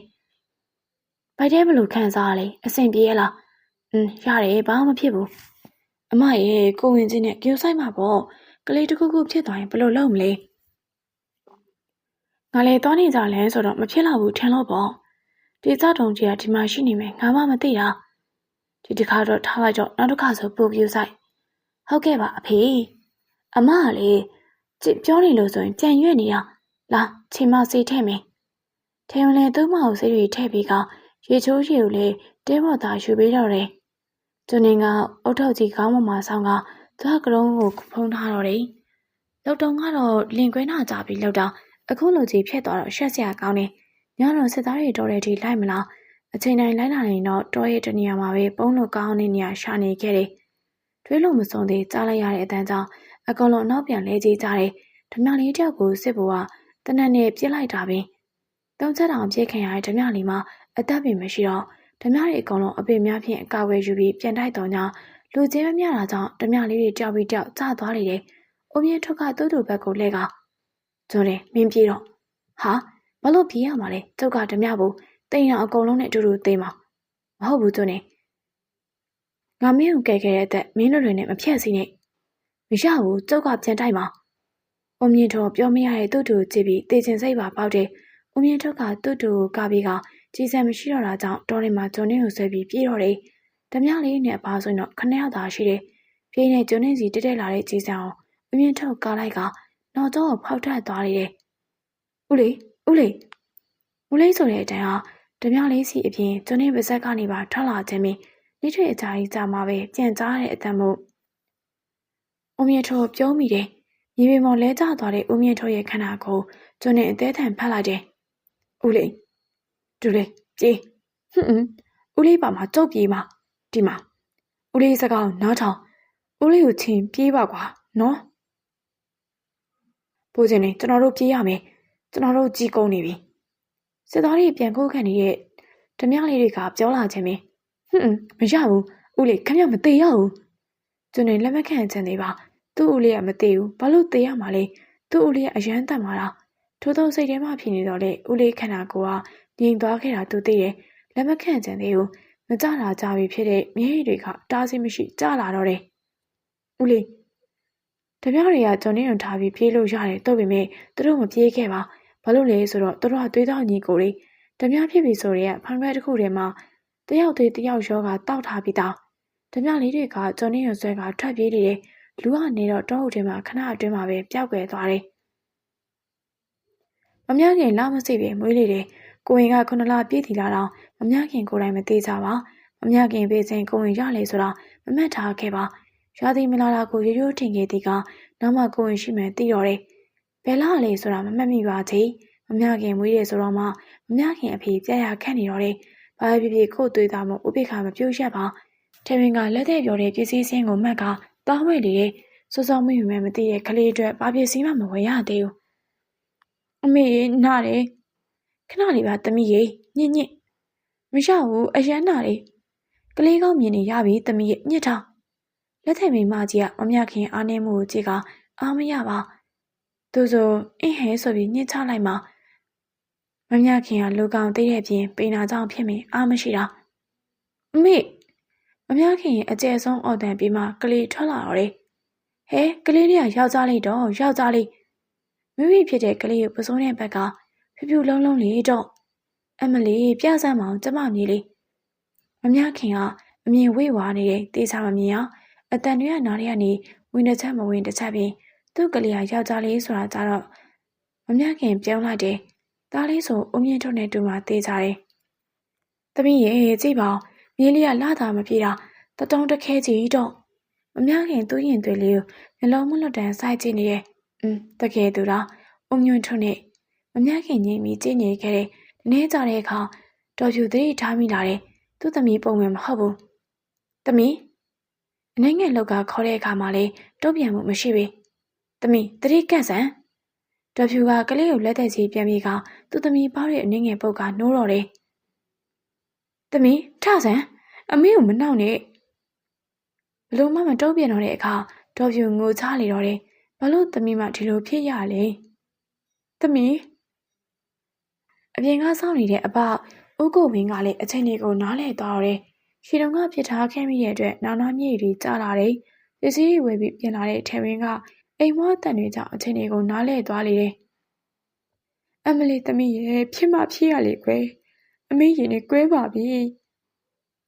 မမြခင်အသက်32နှစ်ဆိုတဲ့မြေပုံပေါ်မှာတိုင်ဆိုင်ခါရေးထားတဲ့စာအုပ်ကြည့်ပြီးတော်ဖြူကဘာပြက်သလိုငုံနေတော့တယ်ရွာသားတွေကတော်ဖြူကိုဖြောင်းမြကအိမ်ကိုပြန်ခေါ်သွားတယ်ထေဝင်းကအိမ်ထဲမှာရှက်ပြီးရှက်သားလေးပဲရှိတဲ့ကလေးကိုပိုက်ကမစိတ်ချပါ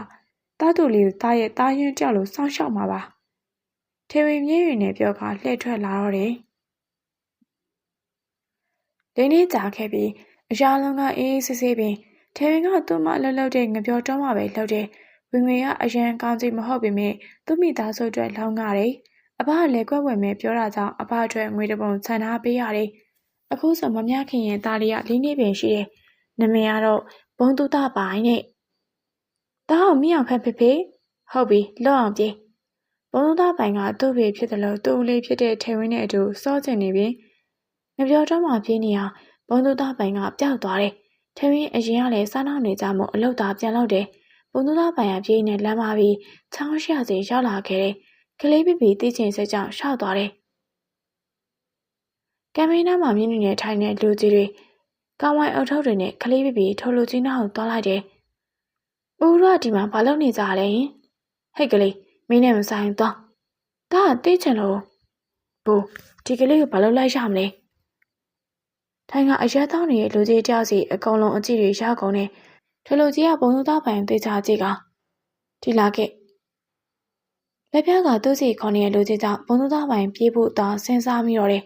။ပြေးရင်ဖမ်းပြီးကင်စားပြစ်မယ်။ထိုလူကြီးရဲ့အပြောကြောင့်ဘုံသူသားပိုင်ဒူးတုံနဲ့သာအဲ့လူကြီးစီသွားရတယ်။ဟုတ်ပဲလေဘုံသူသားပိုင်ကပြောတဲ့အတိုင်းလုပ်တော့နောက်ကျောကိုလှည့်ကြည့်တယ်။နောက်ကပလက်အရာလေးကိုမတွေ့တာကြောင့်ထိုလူကြီးခက်သက်သာလေးပြုံးမိတယ်။မင်းနဲ့ဘယ်လိုခေါ်လဲ။ဟုတ်ဟာဘယ်ဟာလဲမြင်မြန်ပြော။ဘုံသူသားပိုင်မှာဗျ။ထိုလူကြီးအပြုံးမရက်တော့ကြည့်ရတာအန်နေမရှိဘူး။ဘုံသူသားပိုင်လည်းပြန်ပြုံးပြလိုက်တယ်။ဦးနာမည်ဘယ်လိုခေါ်လဲရင်ကျွန်းတယ်ပိုကျွန်းတယ်။နိုင်ရီကြားရဲ့အထိအရေးရောက်တော့မတွေ့ရသေးတဲ့တို့တော့ထေဝင်စိတ်ပူနေတယ်။အော်ပြီးရှာပြီးမင်းလည်းမရပါ။ထေဝင်မြဲရီနဲ့ရင်ထဲမှာလည်းအပူလုံးကြီးတက်လာရတယ်။တားရီဘုံသူသားပိုင်ဖဖေကိုမနှောင်းနဲ့တော့ကွာ။ထေဝင်လည်းအသက်နိုင်ဆုံးလိုက်ရှာပြီးမတွေ့တယောက်တည်းထိုင်ကဘလို့ရှားမှန်းမသိဖြစ်နေတဲ့ချိန်သူသားလေးကသူ့စီပြေးလာလေတယ်။ဖဖေတားသူ့စီပြေးလာနေတဲ့ကလေးလေးရင်ဝင်ထဲမှာတင်းကျပ်နေအောင်ဖတ်ထားလိုက်တယ်။သူ့မှတကယ်လှန့်သွားတာ။ဒါဘယ်ရရောက်နေလဲယင်။ဒါငါပြောတော့မှပဲစောင့်နေရပါ။နောက်ခါကျရင်တားသွားမဲ့နေအောင်ဖေဖေကိုပြောနော်။ဟုတ်။ထေဝင်မသိလိုက်သေးကငါပြောပြအကွယ်ကနေသူ့ကိုကြည့်နေတဲ့မျိုးလုံးရဲရဲတစုံပြီးကျွန်းနေအရက်တဲ့အများကြီးတောင်းနေမိတယ်။နေ့လည်အကြောင်းတွေတိုးပြီးဒေါသတွေထိမ့်မရ။မင်းမေရောတားမီယာတားအောင်မမွေးပြီးချင်းဆုံးသွားတယ်လို့ဖဖကပြောတယ်။ဒါဆိုမင်းဖေရရောဖေဖေကဟိုးနောက်ကငပြောတော့မှအလုတ်လုတ်နေတယ်။ကျွန်းနေသိချင်စိမ်များသွားရတယ်။ဒီရွာသူ့ရဲ့ချစ်ရသူတွေနေတဲ့ရွာလေးဒီကလေးဖေကသူ့ရဲ့ချစ်ရသူလေးဖြစ်နေမလားပဲမဟုတ်ဘူး။ထေဝင်သူ့ကိုချစ်တယ်ပြောသွားတာဒီကိစ္စမျိုးလုံးဝမဟုတ်ဘူး။ကျွန်းနေအဲ့ဒီကလေးရဲ့ပြန်လန်းကိုအနောက်ကနေတိတ်တိတ်လေးလိုက်သွားခဲ့တယ်။မြင်လိုက်ရတဲ့မြင်ကွင်းကမယုံနိုင်စရာသူရဲ့ချစ်ရသူလေးကဒီပေါက်စားအဖေဖြစ်နေတာကျွန်းနေစိတ်မထိန်နဲ့လာအောင်ဒေါသထွက်ရကသူတို့စကန်းစီပြန်လာခဲ့တယ်အခုဒီကိစ္စကောင်းတဲ့အနေထုံမရသေးဒါဆိုထေရင်ကမိမရှိတာပေါ့ကလေးလည်းရှိတာပေါ့သူမိမကလေးမမေးပေးချင်းတည်သွားတာပေါ့လေးနှစ်အတွင်းမှာကလေးကိုဒီရွယ်ထိရအောင်မွေးလိုက်တာပေါ့ဤချင်းစရာကောင်းလိုက်တာသူ့လိုလူတော့ငါ့ကိုမစောင့်နေတာငါကဘာလို့ခံစားရမှာလဲကျွန်နေဒေါသထိန်မရရှိသမျှအပြစ်စီတွေလွှမ်းဖြစ်နေတော့တယ်ဘိုးကျွန်းနေဘာလဲဓမြလေးတွေပြောမယ့်စကားပါပြောက်ကုန်နေအခုလောက်ထိဒေါသထွက်တာသူတို့မမြင်ဘူးသေးပါဘာလို့လဲဆိုတော့ကျွန်နေကအရင်တော့မဟုတ်တော့ပဲဓမြတိုက်ပြီးပြောရှင်ရင်မဲ့ခွေးဝေယူပြီးနေတာကျွန်နေနဲ့ဟိုးရှင်တွေကနေလာတဲ့ဓမြတွေကကျွန်နေဒေါသကြီးပုံကိုပြောပြထားတယ်ဒီလောက်ကြောက်ဖို့ကောင်းပြီလို့မထင်ခင်ဓမြလေးတွေကတဲပြေမှာတကြိတ်နဲ့အဖွဲလိုက်ရပါမလားကွရပါတယ်ဘိုးကျွန်နေကအခုချိန်ကြီးချစ်နေသေးတော့ဟုတ်တယ်ထင်းရင်းထက်တာတော့ကဘိုးကျွန်နေအသေးကွဲနေအောင်ဖုန်းကြီးဝေးဖို့တော့လှုပ်တာအဲ့ဒါဆိုကိုကြီးဒီဆေးကိုဘိုးကျွန်နေစီပေးလိုက်ငါဘာလို့ပေးရမှာလဲကိုရအားလုံးထဲမှာအသက်ကြီးဆုံးမလို့လေသွားပါဟာမင်းတို့ကလေဓမြတွေကတကားပြင်ဘက်ကနေနားထောင်နေတယ်ကျွန်နေအတန်မတာမရပါတယောက်ပြီးတယောက်သူ့ကိုဓာပြတိုက်ဖို့ရွာအကြောင်းပဲပြောလို့စိတ်တူတူနဲ့ပိတ်ဟောက်နေရဘိုးကျွန်နေတကယ်ပြောတာဒီဆေးကအရန်သုံးဝင်နေငါဘာလို့ရမှာလဲဒီဆေးကကျွန်တော်တို့ရွာတစ်ခုမှဓမြတိုက်တော့စုံမအင်ကခိုးလာခဲ့တာထဲရင်းကိုဒီဆေးတစ်ဆက်ရေထဲထည့်ပြီးတိုက်လိုက်ဘိုးကျွန်နေကအရက်တွေကိုဒီဆေးရည်နဲ့ဆက်ထည့်ပြီးတောက်လိုက်ဒါဆိုဘာဖြစ်မှာလဲထဲရင်းကိုကိုဝင်ရအောင်လုံးနိုင်ပါတယ်ဓမြလီကမျက်လုံးတစ်ဖက်မိပြီးပြုံးပြတော့ကျွန်နေသဘောပေါက်သွားတယ်ဖြစ်နိုင်မဖြစ်နိုင်စမ်းကြည့်ရအောင်သူအခုချိန်မှာအရန်ခံစားနေရတယ်ဘယ်မှမသိတဲ့လူသုံးလေးယောက်ကထဲရင်းကိုအတွင်းဆွဲကခေါ်သွားလေရဲ့ထဲရင်းလည်းညရဲ့ချိန်ရောက်ပြီမို့ခြေလိုက်ရီလောင်ရန်အင်းအောက်ကိုဆင်းလာခြင်းမင်း အဲ့လူတွေကထရင်းကောင်အိမ်မဲကြီးစွပ်ပြီးခေါ်သွားတာအော်ဘိုးလို့တော့ပါဇက်ကိုပိတ်ထားတယ်ထိုလူတွေကသူ့ကိုကလေးမမအတင်းထိုင်ခိုင်းနေထရင်းရုံးကန်တော့လည်းမလှုပ်ပေးပြီပြင်တွေ့ရတာဝမ်းသာပါတယ်ကိုထရင်းအံ့ဩသွားတယ်ဒီတန်မှတ်မိတယ်နှစ်ယောက်မရှိမားစရာမရှိဒါတုံနေတွေကြာလွမ်းနေခဲ့ရတဲ့သူပိုကျွန်းတင်မထင်မဲ့ပဲပြန်တွေ့လိုက်ရတဲ့သူကြောင့်ထရင်းပျော်လဲပျော်သလိုစိတ်ထဲလဲတမျိုးပင်သူ့ကိုရိုးသားလာတွေ့လို့ရပါတယ်ဘာလို့ဒီလိုဖမ်းရတာလဲကျွန်းနေကသူ့လူကိုမစွန့်လို့သေးဘူးထင်ပါတယ်ကျွန်းတင်ခမဟုတ်တယ်ငါခမမသေးသေးဘူးပေါ့မင်းကငါ့ကိုသေးစေချင်ရလားကိုကသာဝမ်းသာအားရပြောနေတော့လေပြန်ရရှိလိုက်တဲ့စကားကြောင့်ထရင်းမျက်နှာပြတ်သွားတယ်အခုမှပြန်နေတဲ့သူကဘာလို့သူ့ကိုစိတ်တုံနေရလဲမဟုတ်ရပါဘူးအဲ့လိုသဘောမျိုးထရင်းပတ်ဆက်တွေရေလောင်းထလိုက်တယ်အစားရုံးမိပေမဲ့ကျန်းတဲ့ကင်တွယ်မှုတွေကြောင့်စိတ်ကျဉ်နဲ့တောင်းတောက်ပေးလိုက်တယ်ထရင်းကိုတောက်ပေးရတဲ့ကျွန်းနေကစိတ်ထဲထားတဲ့အရက်ပလင်းကိုတောက်လိုက်တယ်ထရင်းကဘာမှနားမလည်နိုင်ကျွန်းနေဘာတွေလုံနေရလဲ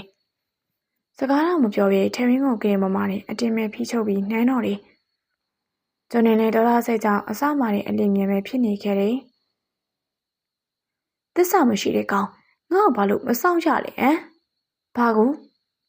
မင်းဘာလို့မိမယူရလဲငါမင်းစိတ်ပြန်လာဖို့အကြိုက်စူးစမ်းခဲ့ရတာမင်းကသာကလေးတောင်ရှာနေပြီမင်းစော့ချင်တိုင်းစော့ကြငါအရှုံးမဟုတ်ဘူးမဟုတ်ဘူးမင်းပါဇက်ကိုပိတ်ထား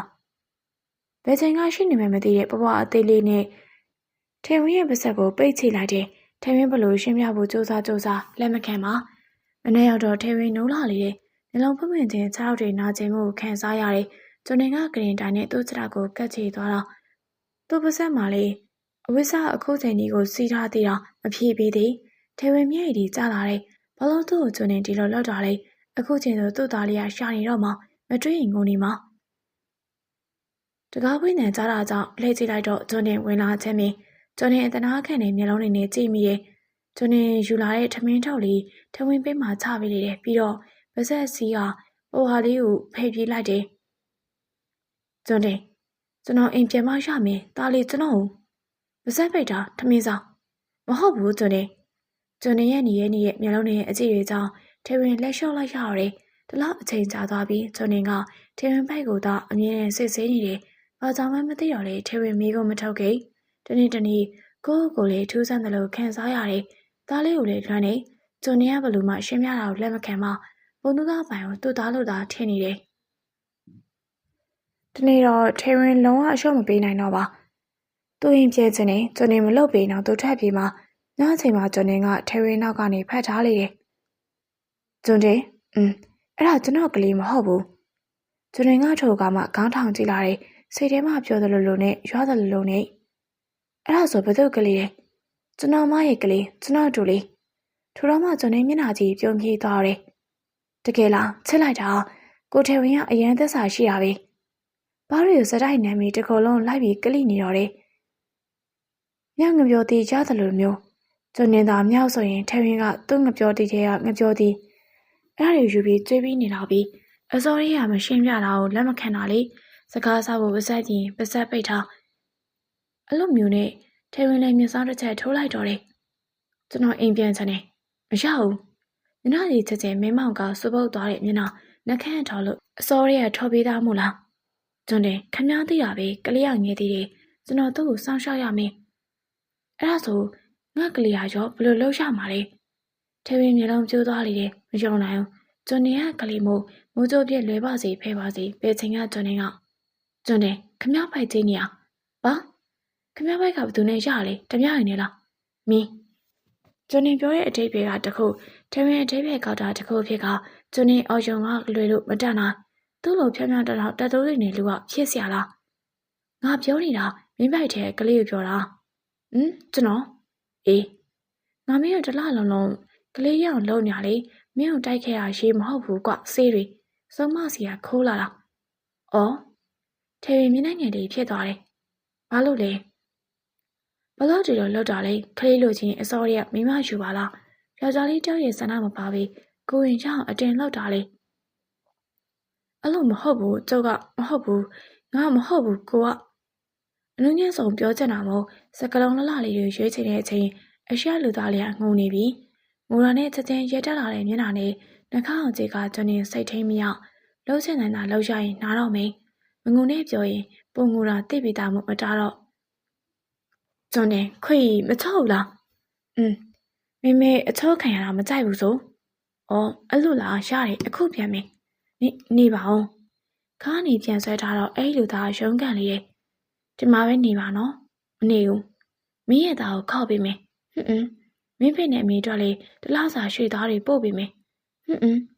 ကိုနဲ့နေပြီးခလေးလေးမွေးပေးမယ်နော်ထရင်ခေါင်းခါစေပါကျွန်းနေနဲ့ကြံရမရထိုကောင်လေးကခေါင်းအောင်မာတယ်ငိုတော့လေလှတယ်စိတ်ကမနေကိုထိန်းထားရတာ6လကြာထရင်ခုတ်ရင်က6လကျော်ထဲမှာရှိနေပြီရဲအတေးကြတော့မမှတ်မိပါအဲ့ဒီချိန်တော့ကျွန်းနေကိုစိတ်ဆိုးနေရလဲပါမယ်ကျွန်းနေသားလေးပုံနှသားပိုင်ကိုခေါ်လာတယ်အဲ့ဒီချိန်ကစပြီးစီကံတစ်ခုရှိတယ်ပုံနှသားပိုင်ရှိမှအရက်တောက်တာတွေစလိတ်တောက်တာတွေမလုပ်ရအောင်ရှောင်ရမယ်ကွန်းတရီတော်မထွေးရပါအခုတော့ကျွန်းနေကထရင်ကိုထိန်းကန်ပေးပြီးလမ်းလျှောက်ရန်ကိုညီပေးနေတယ်ကလေးမွေးရလွယ်အောင်လမ်းလျှောက်ပေးရမယ်လို့ဓမြလေးတွေပြောတာကြောင့်ပဲထရင်ကိုအတင်လမ်းလျှောက်ခိုင်းနေခြင်းပဲထရင်လည်းအလုံးမလုပ်ရတာကြတော့ထိုင်ပင်စားချင်နေတော့တယ်ကျွန်းတယ်ရွှေရတီလေအဲ့တော့သူ့ခမရဘာလုပ်လိုက်ကြလဲအဲ့ဒါလားအဲ့ဒါကလူရုပ်မှာအရှိမတုံးနေတော့ထတ်သွားကျွန်းနေလူ9ယောက်နဲ့အတူတဲဝင်လာခြင်းပဲအစားတော့ဓမြလေးနဲ့ပေးစားမလို့ပဲကြည်လေအမြင်ကက်လာတာမဟုတ်တစ်ဖက်နိုင်ငံမှာတွားရောင်းစားမဲ့သူတွေကိုလက်ကပေးလိုက်မလို့လူရုပ်မှာတော့ဟာဒီမှာငါထရင်ချက်ကိုပဲရုံမှာစိတ်ကူးရှင်နေနဲ့မင်းတို့တိတ်ခါတရားမရှိတဲ့မိန်းမချီအောင်လှဲ့မပဘူးထရင်မျက်မှောင်ကျုံကကျွန်းနေအောင်ကြည့်လိုက်တယ်ဘာလဲနှာဘူးကအမြဲဖူးနေတာကျွန်းနေဆိုင်တဲ့အဲ့ဒါတွေပဲရှိရလားခမရနော်ချစ်လို့ပါထရင်မျက်နှာအတင်းနှမ်းနေရကြောင်းခေါင်းအတင်းတွန်းထောက်လိုက်တယ်ဒါနဲ့ခမရပြောတာလေကျွန်တော်ပြင်ရှာနေရနောက်တစ်ယောက်ရှိသေးရဲ့ဆိုအော်အဲ့ဒါလားအဲ့ဒါကကို့ဦးလေးရဲ့သားကိုယ့်ရဲ့ညီဝမ်းခွဲကိုရှာနေရဟုတ်လားအဲ့ကလေးကကြောကုန်းမှာအပေါင်းရှာလေးပိုင်းကို့ဦးလေးရဲ့သားပဲဘာလို့တိကျပြောနိုင်ကြလဲအပေါင်းရှာလေးကကို့ဦးလေးမရောကို့မရောပြီးတော့ဦးလေးကမွေးတဲ့သားမပါရှိလို့ယုံကြည်တယ်ဟုတ်ပါပြီထရင်အိတ်ကလေးကသိလိုက်တယ်ဘုံလူသားပိုင်ရဲ့ဖေးမှာမွေးရပါအမေရှိရဲ့ကြည့်ရတာကျွန်နေဖေးကိုမလန့်ကြည့်လို့ထင်တယ်တီးသွားရင်လည်းဘလောက်တောင်ချက်လိုက်မလဲထရင်မပြောဖို့သာဆုံးဖြတ်လိုက်တယ်အချိန်နဲ့တွေးရစကားပြောမှာပါဂယူဆိုင်သွားနော်ဓမြတိုင်းထွက်တော့မှဖြစ်တဲ့လင်ဖြစ်သူဂယူဆိုင်ဖို့ထက်တဲ့အခါကမှားနေရတယ်ကလေးကနောက်နှစ်လဆိုရင်မွေးတော့မှာမဟုတ်ပတ်စံဆူရလေးတယ်ကျွန်းနေနဲ့လေနာကက်ချင်နေတော့လေပတ်စံလူတွေလေကိုစားရဲ့ဆက်ပြီးအောင်ကားရမှာပေါ့တက်တော့ဂယူဆိုင်တော့ရောက်တော့ရပါပြီယောက်ျားဆိုရင်ညံပါတယ်ကျွန်းနေရဲ့တဲနှလုံးနဲ့အရေးပြောလေပြီနှကန်းလေးဖွားဖွားအနံပေးကမြင်းမောင်တက်လိုက်လေတယ်မကြခင်မှာပဲခက်မမိုက်လူတွေကမြင်းနဲ့ထွက်သွားကြတယ်မြင်းရဲ့ခွာတန်ကကြဲလောင်စွာထွက်ပေါ်လာတယ်ထမင်းကအနောက်ကနေကြီးကပြောင်းလိုက်တယ်တေချာတာကသူ့ယောက်ျားအရန်ချောအရန်မိုက်ပဲပိုကျွန်းတင်လေလူအဖြစ်ဖြစ်မဲ့ကြံကရှိသေးရဲ့ဓမြတိုက်တက်ပြီးတဲ့ကြားလုံးမှာကောင်းကြသေးရဲ့လားဘုံသူသားပိုင်းရပါပြီညနေငယ်လေးနဲ့ပြန်ပြောလာတယ်ကိုကပဲပိုက်ကြီးနေလို့လားစိတ်ပြောနေလို့လားမသိဒီကွက်လေးမြင်စိတ်ကရှော့ချန်လာရောမရဘူးတင်းထားရမယ်အခုဘယ်နဲ့ချက်ရိုက်ရမှာလဲတစ်ချက်လက်ညှိုးလေးတစ်ချောင်းထောင်ကငိုမမဲမျက်နှာနဲ့သူ့ကြောက်ပါတယ်ပေါ့ချက်လို့အလျှော့ပေးထားတာကိုလက်တဲ့ချိန်ကျွန်နေနဲ့လိုက်သွားပြီးဓမြတိုက်ကိုလာတယ်တဲ့အရွယ်မရောက်သေးပြီးစားပြလာပြီးသူရစကားပြောရဲဆိုတဲ့အတိုင်းကျွန်နေနဲ့အရင်အတိုင်ဖောက်ညီရဲ့မိမလေကွာကလေးတနာပါတယ်သူပါရောအဆူခံရမှာဆိုတဲ့တဲ့အနောက်မှာပုံကချောင်းကျိနေတယ်လီယွန်ကြောက်လို့လားမင်းမဟုတ်ဘူးကျွန်းနေဆိုတဲ့ကောင်ဘယ်သူမှမကြောက်ဘူးမောင်မင်းပစက်ကိုပိတ်ထားဝေမပါနဲ့မင်းကောက်ွယ်ပေးနေလို့ငါသားပြောမရဆိုမရဖြစ်ကုန်လားမိမလေးမောင်လုံးခေါ်တာကြိုက်ပေမဲ့ယောက်ျားလို့ပို့ခေါ်ပါလားအဲ့နန်စားလေးကိုကြိုက်လို့ကျွန်းတယ်ယောက်ျားလို့ခေါ်ကလေးကိုမရိုက်အောင်ကာပါလုံနေတာဘုံသားပိုင်တို့ကအစော်ခံရမဲ့ပေါက်ကိုဝင်တိုးတာရေဘုံသားပိုင်စီရှိတဲ့ဒေါသတွေကကျွန်းနေစီကိုရောက်သွားတယ်ပိုးကျွန်းနေဗျာမိမအခုချက်ချင်းတူထောက်ဟုတ်ကဲ့ဒါကြတော့အလျှော့ပေးတာမဟုတ်ဘူးနော်ချစ်လို့လိုက်ရောပေးတာခင်ဗျားထုတ်တာကောင်မလေးတက်ကိုချစ်ခွင့်ပန်ခိုင်းနေဆိုမရရင်ငါတို့မတရားယူလိုက်လို့ပြောတယ်ဆိုမ ဟုတ်ဘူးမောင်အဲ့လိုမပြောမဟုတ်ဘူးဖေဖေပြောတယ်ငါမျိုးဘယ်တော့ငါပြောလို့လဲမိမမယုံနဲ့ तू ကပြောင်းလင်းပြောင်းစားဘာဆိုရှာရဲ့အတန်လေးကနားလေးစူးဝင်လာခဲ့တယ်ဂျွန်နေကပါရဲ့မဟုတ်ပစက်သေးရှိတာပြောလိုက်တာသူ့သားကိုစော်ကားသလိုဖြဲ့သွားတာဂျွန်နေခမရကိုတုတ်သွားကောက်ဟုတ်ဂျွန်နေထကအသေးဆုံးတက်ကိုင်းလေးတကိုင်းကောက်လာခဲ့တယ်ပြီးတော့ထဝင်းရင်ပေးလိုက်တယ်ထဝင်းချက်ချင်းပဲရှူရှူရှာဖြဲ့သွားရတယ်နှာခေါင်းနဲ့အငွေ့တွေထွက်လာသလိုဂျွန်နေဗိုင်လေးကိုင်ကဖြည်းဖြည်းချင်းထိုင်ချသွားတဲ့သူလေးဂျွန်နေရင်နဲ့ထဲကနေဖြစ်ကထဝင်းကိုရင်ခွင်ထဲမှာကင်ထားပေးလိုက်တယ်ထဲမိမအဆင်ပြေရဲ့လားနားတယ်ကျွေးပြန်ကခိုးလာသူလေးမို့ဂျွန်နေအမြန်ပွေးကတဲတဲခေါ်သွားရတယ်အေးရဖို့ပြေးချင်းလေးချပြီးတဲပြည့်အမြန်ထွက်လာခဲ့တယ်ငါမိမမွေးတော့မယ်လက်တယ်မြင်မြန်တောက်ခေါ်ခဲ့ကြဂျွန်နေရဲ့အော်တန်နဲ့အိုဂေါ်တောင်းနေဖြည့်သွားရတယ်တရားတစ်ပေါက်နဲ့ဘိုးကတော့ကလေးမွေးတော့မယ်တဲ့မြင်မြန်လက်တယ်ခေါ်ကြဟာမွေးတော့မယ်တဲ့မြင်မြန်မြင်းတွေကမန်းကနန်းကောက်ကနဲ့အမြန်ထွက်သွားကြလေတဲ့ရွာရနိုင်ငံတန်းတော်ညတပြလေးတွေဘလို့ခေါ်လာမှမသိလက်တဲ့ကြီးအောင်မြင်းပေါ်မှာကုန်းကုန်းကြီးပါလာခဲ့တယ်တလောင်လန်ဖျားစာတွေအော်ဆိုလာလေတယ်အမလီမြတ်စွာဘုရားကဲတော်မူပါလက်တဲ့ကပါစံမပိတ်ရှောင်းမြင်းကအရမ်းမြန်လုံးပါတယ်သူမိခင်တယောက်ကိုကလေးမွေးပြီးတော့အနောက်ကနေတပြားတွေလာပြီးဆိုတဲ့အတန်တွေကြားလိုက်ရတယ်သူတွေလမ်းဖြန့်သွားတယ်လို့မိခင်မှလည်းမိလဲသွားရလေတယ်အိမ်မောနဲ့အတင်းဆွဲခေါ်ခံရပြီးမြင်းမောအတင်းတွန်းနေတာကြောင့်တက်လိုက်ရလေတယ်အပြူကြီးဖြစ်တာကြောင့်ရင်တော်ခုန်နေအခုမှ40ကိုလက်တန်းပြားတော့လေးပဲကြော်ရသေးတာရောက်ပြီလားဟုတ်ကဲ့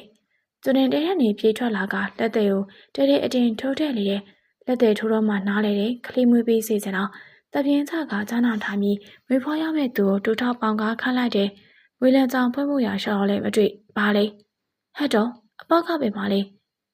ထူးထူးဆန်းဆန်းလက်သေးကတတိထားမိသွားတယ်ဝင်းမဲ့သူကမင်းကလေးမဟုတ်ပဲယောက်ျားလေးတူဖြစ်နေခဲ့တယ်အမလီယောက်ျားကြီးတော့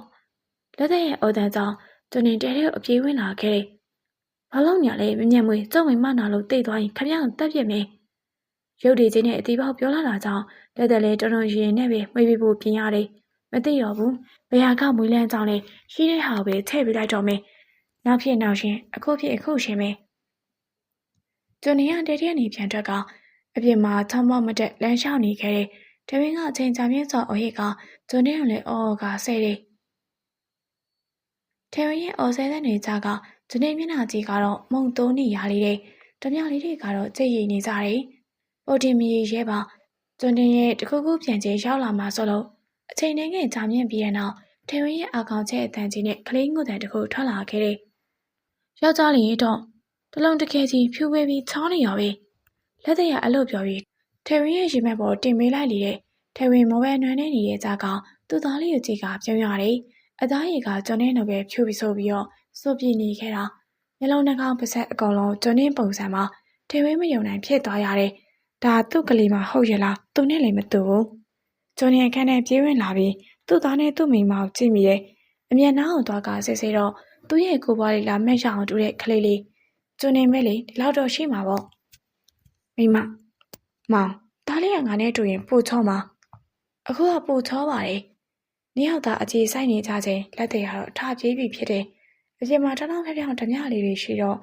ရှယ်ရမီပြေးလာတာတစ်ပင်နဲ့ခလုတ်တိုက်ကချော်လဲပါလေရောဓမြတွေရှိတော့အပြိုကြီးရှက်ကအသက်ကုန်ပြေးလေတယ်အနောက်မလဲစီပါအောင်စံတို့သားဖလည်းရောက်လာကြတယ်သူတို့အိမ်ကနေ၄ရက်လောက်စောထွက်လာတော့လေထေဝင်းကမွေးပြီးပြီလေအမောလေးဖြည်ရင်နဲ့တားဖြစ်သူကတော့ထေဝင်းကလေးနဲ့ထေဝင်းကိုတွားနှုတ်ဆက်တယ်ဂျွန်ရဲ့သဘောတိုင်းပဲသူ့ကလေးကိုဂျွန်တေးလို့ပေးခဲ့လေတယ်အဒီကသူ့သားလေးကိုပူစံစံလေးဖြစ်ပြီးစင်တာကြောင့်တော့မှနေပြီးမဲ့ပူစံချင်တာဂျွန်တေနဲ့အောင်ချမ်းအေးတို့ပြေးဖက်ကြလေတော့ပြပြရွှင်ရွှင်ရှိမောကြကဟဲ့အောင်တိုင်းကုန်ရင်တွေကွာမင်းလူဖြစ်ပြီ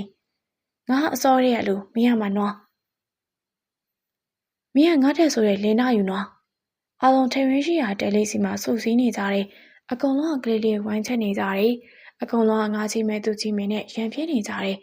ကျန်တယ်လည်းထဲရင်းပကောင်းလေးရဲ့ဘက်ကအဲ့ဒီမြင်ကွင်းလေးကိုကြည့်နေတယ်ဘာမှမလိုအပ်ပါဘူးထဲရင်းရဲ့သားလေးရဲ့တူလေးရဲ့ပြီးတော့တငယ်ချင်းအောင်ချမ်းသူမနာသားလေးကျွန်းတရောဓမြလေးတွေဒါပါပဲဒါတွေနဲ့ပဲကျွန်းင်းဘွားကပြီးပြည့်စုံပါပြီထဲရင်းတစ်ခုခုတတိယသွားတယ် မောင်သားလေးရောဟုတ်ပါလေကျွန်တော်ကမေကင်းစားကလေးလေးကိုလက်ညှိုးထိုးပြတော့ထမင်းခေါင်းခါတယ်မဟုတ်ဘူးသားလေးဘုံသူသားကိုပိုင်ကိုပြောတာဟုတ်သားကျွန်တော်မင်းမောက်ကနေအပြင်မှာကြည့်လိုက်တော့မြင်းရလွယ်ပြီးဘာမှမရှိ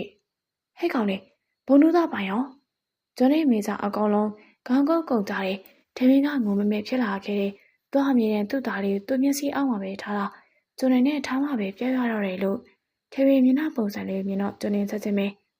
ရောက်နေမြန်သွားရှာကြဟုတ်ကဲ့